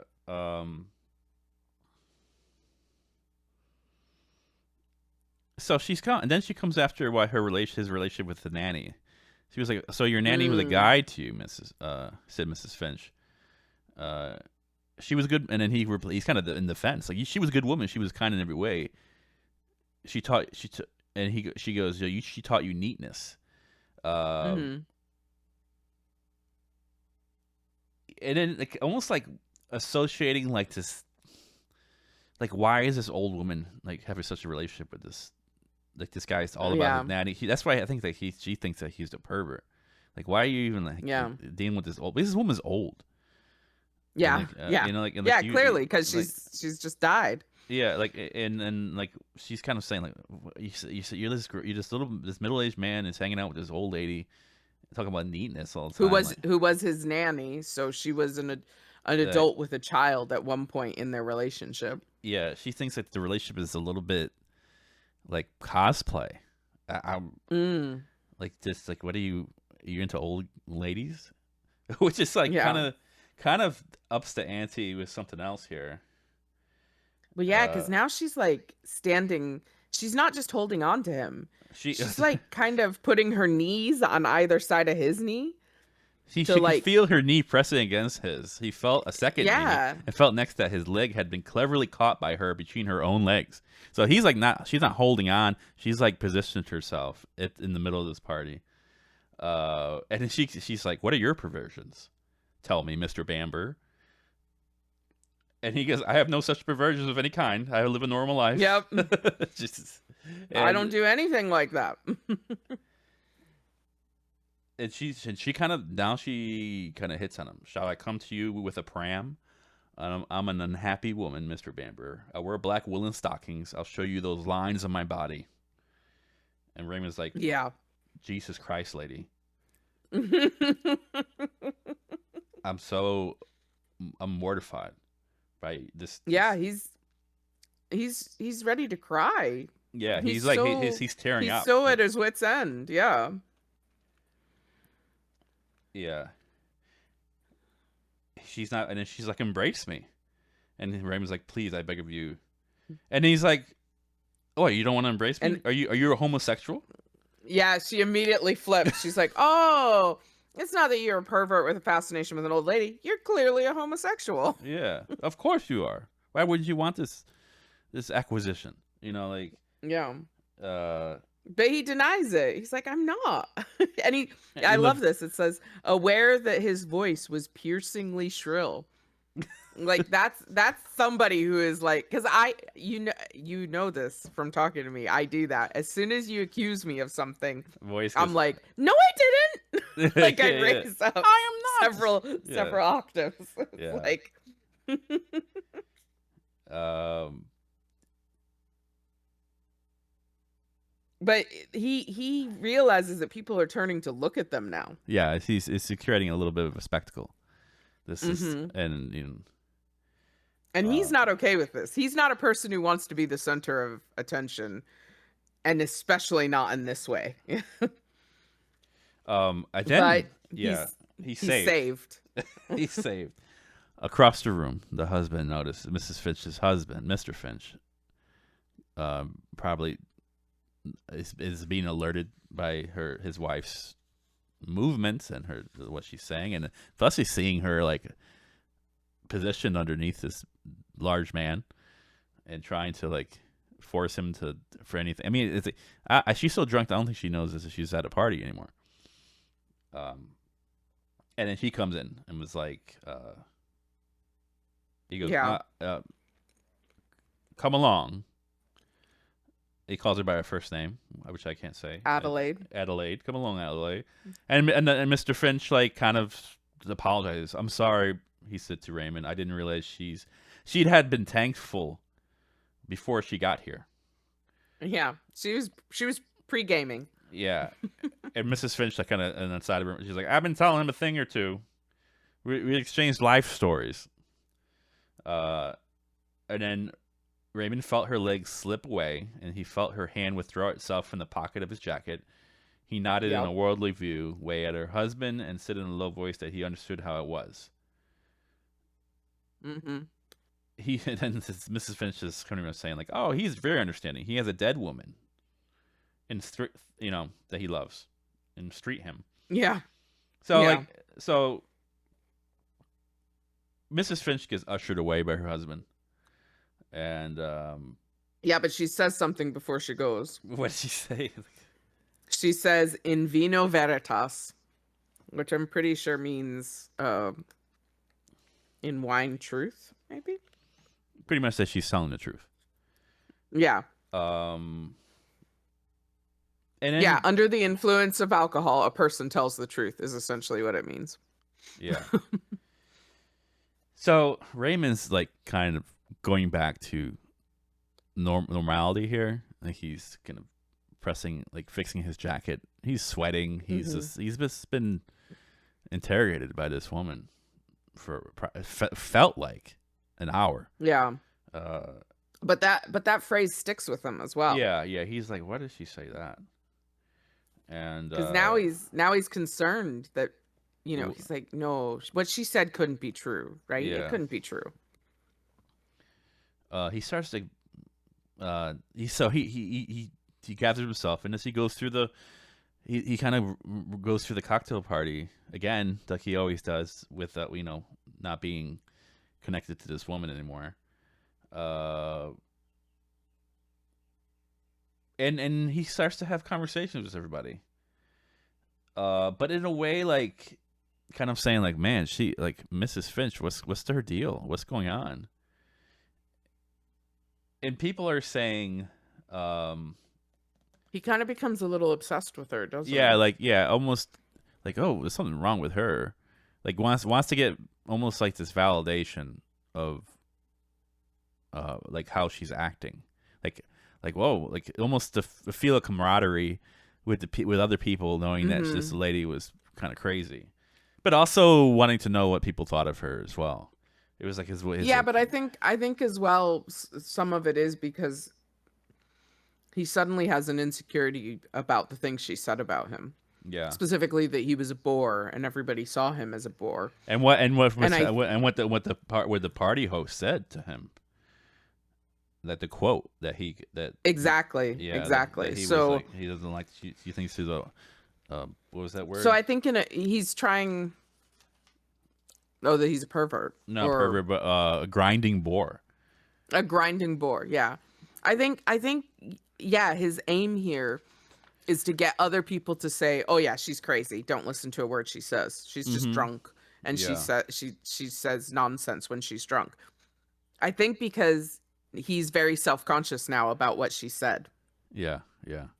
And so And he like, he wants yeah, to find proof that it's not true. yeah. I want. Is this safe to jump to 344 when he has his first? I feel like this is like his first conversation past her. Yeah, for sure. He meets like this. He knows these two people. Hmm. Mrs. Green. How you say that? The Greengons. The Grigons. Greengons. Uh, a couple, husband and wife.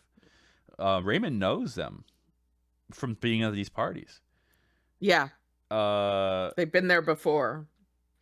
but it was weird Um, because he knew. He goes hello, and he calls them by their name, and they're like, "Hello, how do you do? What's your name?" And he goes, well, yeah, she introduces. She says, "Our name is Grigon.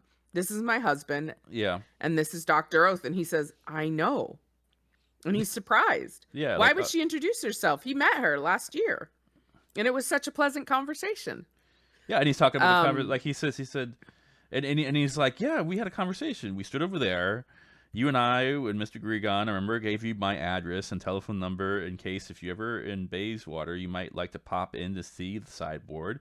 You said to your husband at the time, Mrs. Gregon, that you had one or two pieces that could do with stripping down and polishing, and Mr. French, who would travel anywhere in the evenings and being, as you say, so reasonable. Like he kind of recapped the whole conversation a year ago that they have, like, yeah, verbatim. and let's just say, not a very exciting conversation. Yeah, yeah, Quite yeah, boring. yeah. And then Mrs. Gringon was like, "Oh, of course, I remember you perfectly." Yeah, and then she looked at her husband to say, "Yeah, like, remember him?" And her husband was out of the conversation. Her husband was talking to Doctor Oath, like, so he was not even paying attention to this. Yeah. Um, and then Raymond kind of goes on. Yeah, he's back to talking about polishing furniture for a Yeah, while. yeah. But then he decides to ask her about Mrs. Finch or Mrs. Fitch. And he says, "Do you know her? She was here tonight." She's being And she's like, unreasonable. "Yeah." She says she's married to that man there. And she points to him. And actually, Raymond was quite surprised to see that he came back to the party because he Yeah, took his wife home and then he yeah. came back to the party. Um, but yeah, she's like, "Oh yeah, he's." Raymond's like, "Yeah, that's him over there. He's talking to Mrs. Anstey. I can't talk anymore." Um, and he's kind of justifying to himself why Mr. Fitch would come back to the party. Mm. Maybe because he had to leave in such a rush with his wife that he wanted to come back and, you know, make proper goodbyes with everyone. And this is when, again, like he's hoping to get confirmation that Mrs. Fitch is crazy and he doesn't need to worry about what she said. But instead, he gets confirmation of the opposite because Mrs. Gregon says he's always up to that kind of carry on. The man's famous for it. Sorry, said Raymond. Fitch, with women. Oh, but surely. Really, said Mrs. Gregon. So she's pretty much confirming what Mrs. Fitch was saying about her husband, that he does this all the time, and everyone knows if she does. He's known for this. And she says, but like she says, he has said things to me, Mr. Bamber, that would turn your stomach. So this guy's even tried it with Mrs. Gregon. So he's a winner. Yeah. But Mrs. Gregon also confirms that, Mrs. Fitch has a reputation for getting drunk and coming out with awkward truths. And that further confirms what Raymond doesn't want confirmed. Yeah, that, like, what do you mean, like, awkward truths? Mm-hmm. And Raymond, like, says, oh, not the truth. She says things about herself, you see, and pretends she's talking about another person. So Raymond, which was actually a good read, because that's what I thought. I was initially thinking that she was insecure about her husband, and she was like, her husband's like this kind of like. That's what Raymond's hoping is happening. She's like, that's why he's saying, like, oh, because she's mad at her husband and his ways, Raymond didn't say that to this lady that he called her a pervert, or he called him a pervert, but like he's saying, like, oh, your husband's a pervert, so you're projecting and saying I'm projecting, a pervert. But Mrs. Grejon, she's not really, she's not really endorsing that belief. Yeah.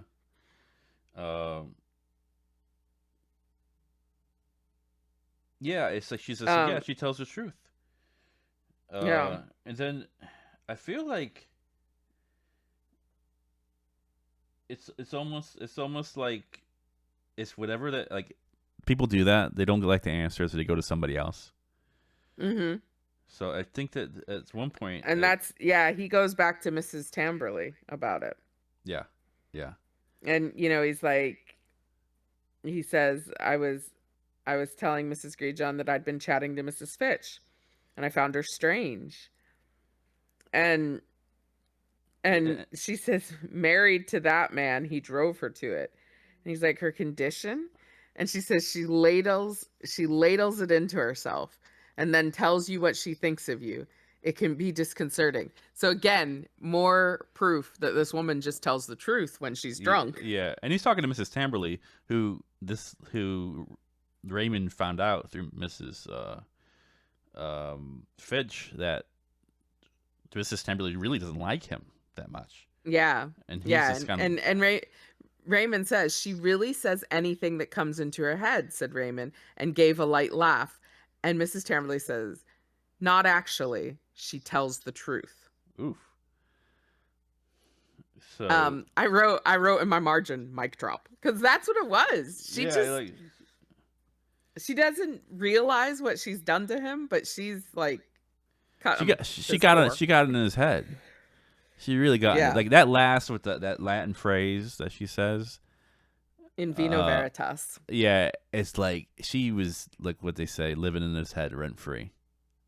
Yep. After that, he couldn't even and he's going to different people to try to hear the answer that he wants, but he's not getting it. He's actually getting more confirmation.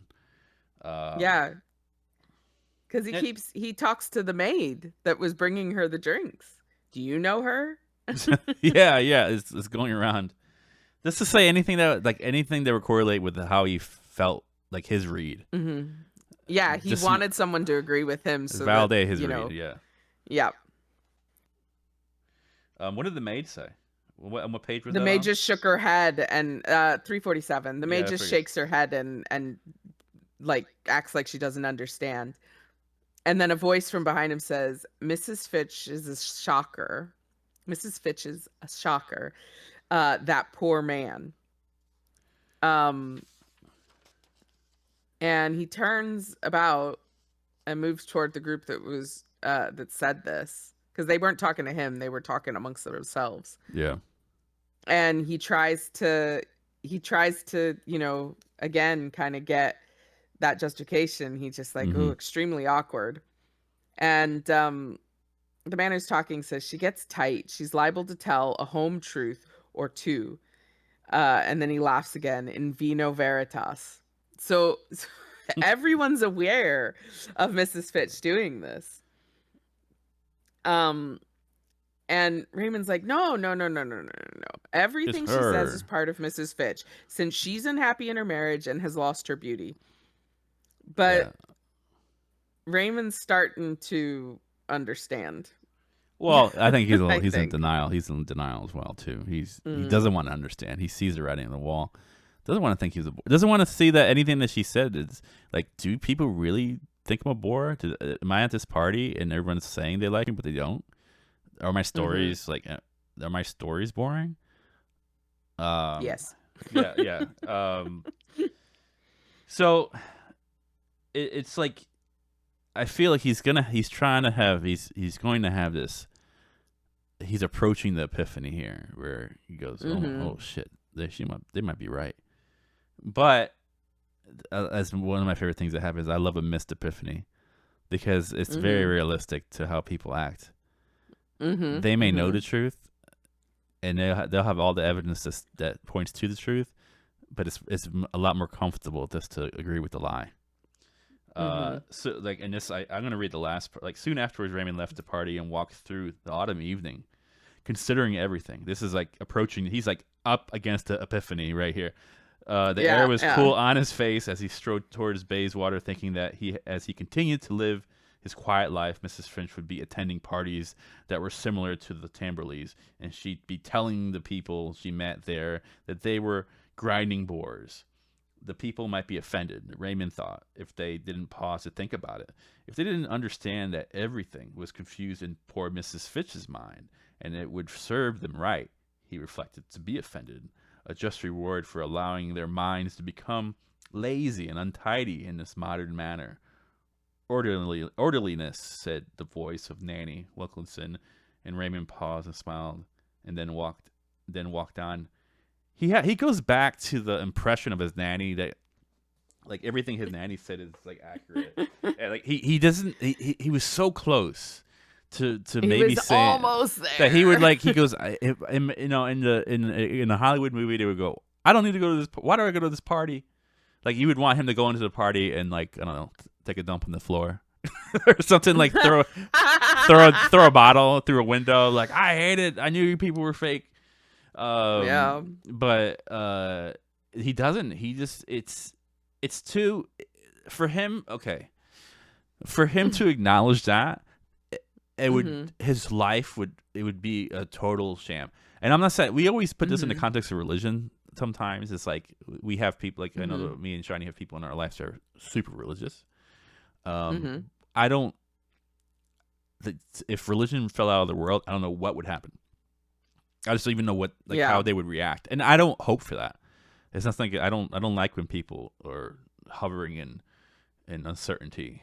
It's like even if my views of religion might be different, I don't hope for that because it's like people need stability.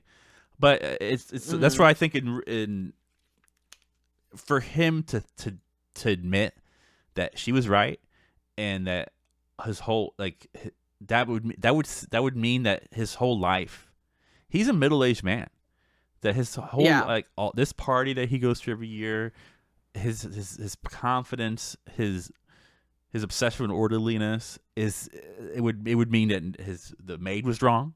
It would mean that he was Mm-hmm. misled. It would mean that his all his social circles were fake. Yeah. Like Yeah. everything, like it would actually um just confirm that why did you someone left you a business and you sold it? That was not a good decision. Like, your decisions are bad. Your decisions are boring. Yeah. Like, you're so Yeah. conservative that you don't take any chances, that you don't live like in your quest to have um in He your didn't quest. even he didn't even go out to find new friends. He stayed with the woman who looked after him Yeah, yeah, in his yeah. life. Do you It- know?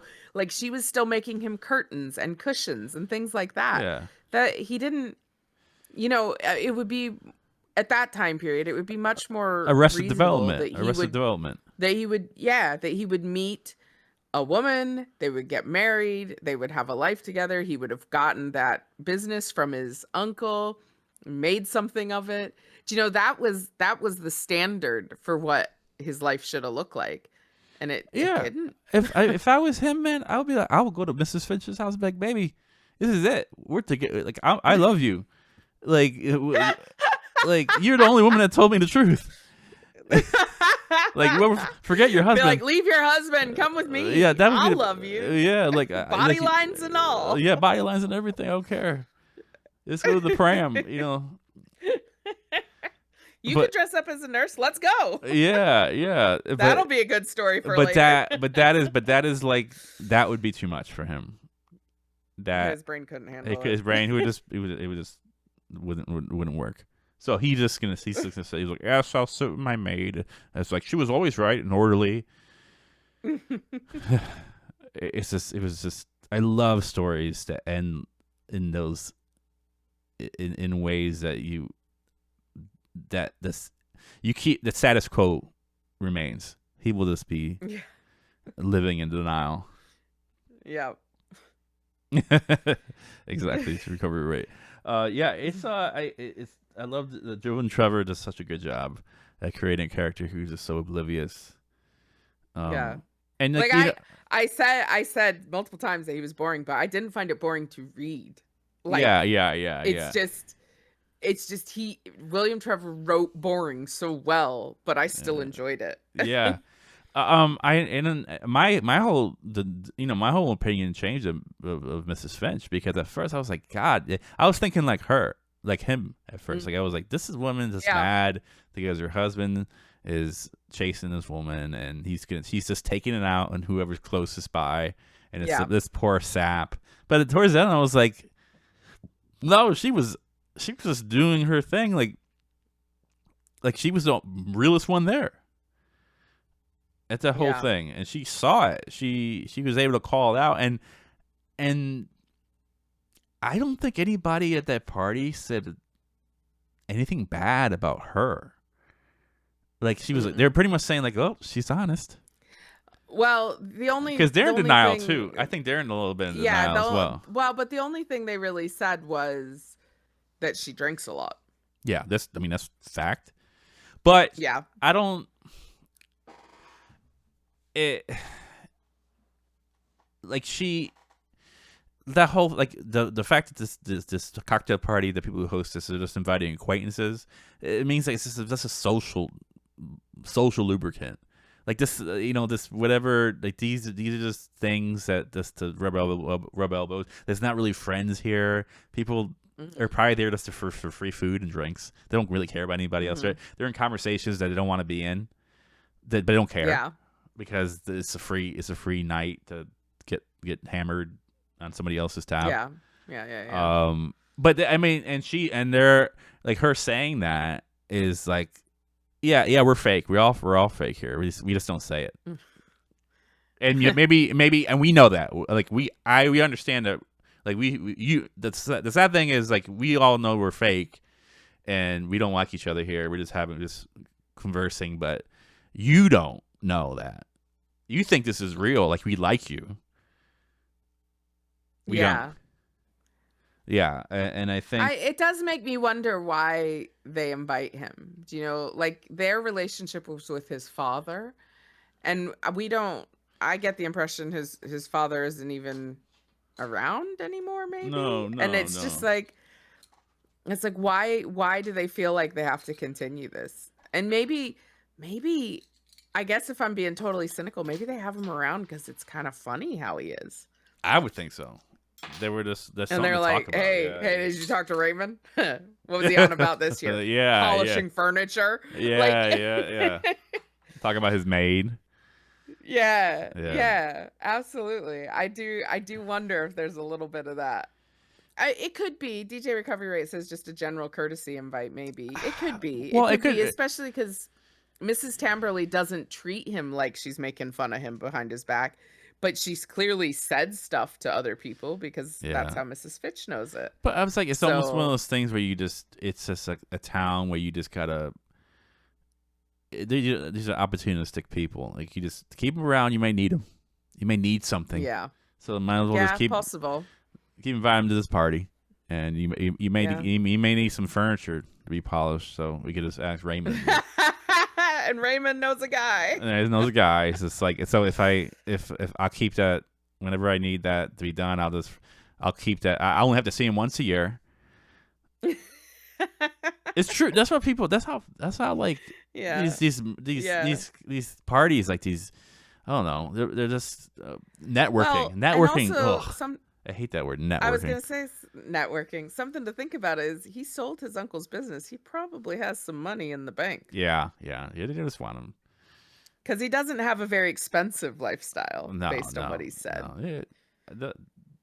A good drug addict. It's like it's drug addict behavior. I had a friend tell me that like real like drug addicts will at like a lot of them will. They wouldn't have opinions about anything. Hmm. They're like very apathetic. Like, oh yeah, okay, I guess it's cool. That's fine. It's cool. Everything's good. They do that because if they disagree a lot, if they're opinionated, the person like they want to be seen as someone of like someone as a neutral person Hmm. because that means that they could use you whenever they need you to. Like you're not like if I was very opinionated, and then I may be disliked. And if I'm opinionated, then if you have a yacht or you have a trust fund and I need crack, I could ask you for, or you have a doctor a father who's a doctor who get me pills. Hmm. I could do that and so I'll say, like, what do you think of who's going to win the Super Bowl? I don't know. I'm not sure. What do you think about this? And the politics, like, yeah, like I'm just here to hang fun, So if you Yeah. if you position yourself as someone who doesn't have any beef or anything, that means that you're kind of keeping people around you like you just see them as like I gotta. If I don't care, if I keep myself unopinionated, then I have no reason. Like if it comes across. Like that person may be disliked that I need something from, and then that person may say, "Oh man, you're the only one that's been cool to me." But you don't know that he's been cool to you. He just never wanted to disagree with you because he may need you for something. Yeah. Someone told me that. I have a friend tell me that, and it kind of blew my mind. It's like a reverse hustle. It's just trying to keep. If I keep myself out of beef or anything.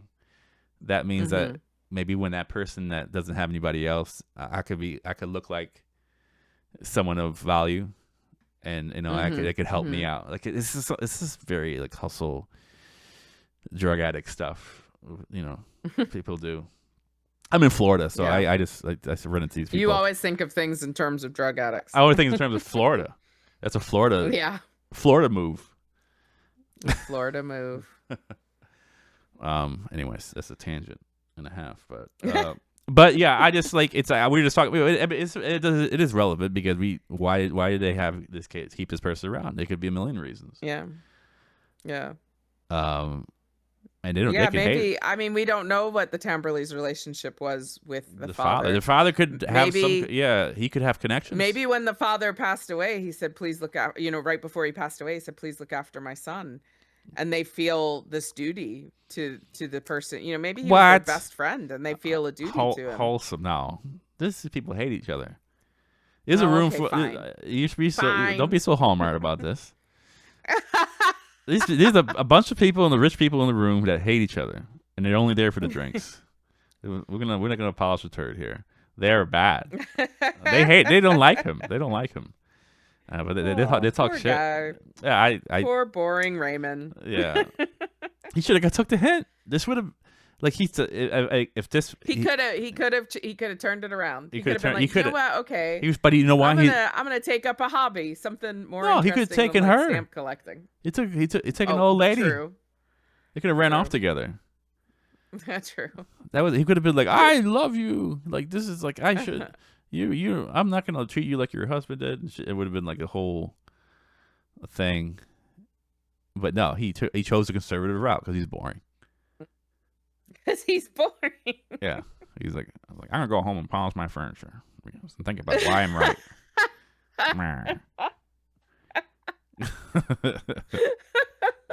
Imagine that. Oh, sorry, son of a bitch. She's sitting there polishing a table leg, and talking about how I was like, I don't know why they should know. I thought my story about I thought it was a great story. I remember the verbatim from last year. How did I not remember me? I could tell it exactly as I did the first time.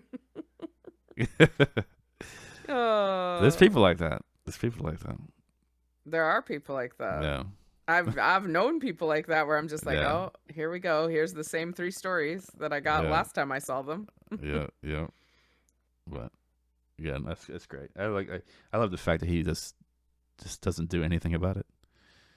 No. Good old Raymond. Not a thing. There's no learning here. Who needs to learn? So fucking Why Hollywood. Would you need to learn? Yeah. You could just I want this exactly as you were. Yeah, this is a true story. This is not. I think Raymond's gonna get the Tony Robbins audiobook and like change his life around and Tony Robbins. Yeah, he's gonna like take ice baths in the morning and have abs. No, he's gonna go back. He's gonna be like everybody else and do what he's always done. Oh man. Sorry, I have no fun with. I do. Like I just get your boron, Raymond. You're so good at it. Get your boron. You're a driving bore, grinding bore. Grinding bore. No, he weighs down on you. He's so boring. Oh wow. Good. Lovely. Anyways. Oh man. I'm so anti Raymond. You are anti Raymond. Everybody loves Raymond. Everyone does not love Raymond at this party. Trust me. Oh man. Show did not reach syndication at all. One episode. not this Raymond show. Yeah, no, not this Raymond show. He's gone. But it's been a joy, to say the least. Yes. All the people here. Yep. Thank you everyone for coming. Yeah, I'll be DJing tonight. Yep. In the trash. A few hours. In the trash bash. Yes. No, you're not allowed to bring that to I can't book club. I can't. No Cosby at book club. What? I can't close talking like Cosby. No Cosby at book club. Stop it right now. We're going to the Entry Quarter Book Club today. I'd like to thank Randy Quarter and the thing. Me and Camille would love to read books together. We're supposed to be intellectuals. Stop that nonsense. I'm eating my jello pudding together. Sorry. I'm not even. You're gonna have to cut that out of the video. Oh right. Oh, Chris, I hope the weather's not nasty for you. I hope it is easier than they think it's gonna be. Yeah. But please. Watch Bishop Tokyo's Trash Bash. Trash Bash is about to start. Actually, oh, good. I believe Deviant Sound is gonna start. He's not online yet, but it says he's starting soon, so he's gone live. Oh yeah. So we could dump everybody over there. We're going to go from the Entry Quarter of the book club to the trash of the bash. Yes, we are. Oh my god! You have to stop. The psychedelic music, all the things. Yes, the garage rock, the rockabilly. You see. Have you already been in the Modelo's? Is that what's going on? I don't drink for book club. I made that a rule. I know you don't, but I think you must have made an exception this time. No. I need to go. I ran through it last night. Unfortunately, I had to re-up. You're gonna have to go make a run now. Make a run. Yeah, I do. Let me hold on. Let me do a. I gotta put on my. Awesome. We get to do this. Go into the train. Yeah, we can go. We can go. Start the Choo train. choo choo. I can't. I can do Kermit though. Is that right? Kermit's fine. You can do Kermit. Just no Cosby. Okay. Sorry. It hurts my throat. Did Cosby? Does it? Yeah. Oh damn it! Where's the fucking? I hate the ads. Okay. Um. Let's see. Ray channel. Okay, I'm gonna stop the recording here. Thank you again for everything. We're not rating yet, but I'll rate in a second.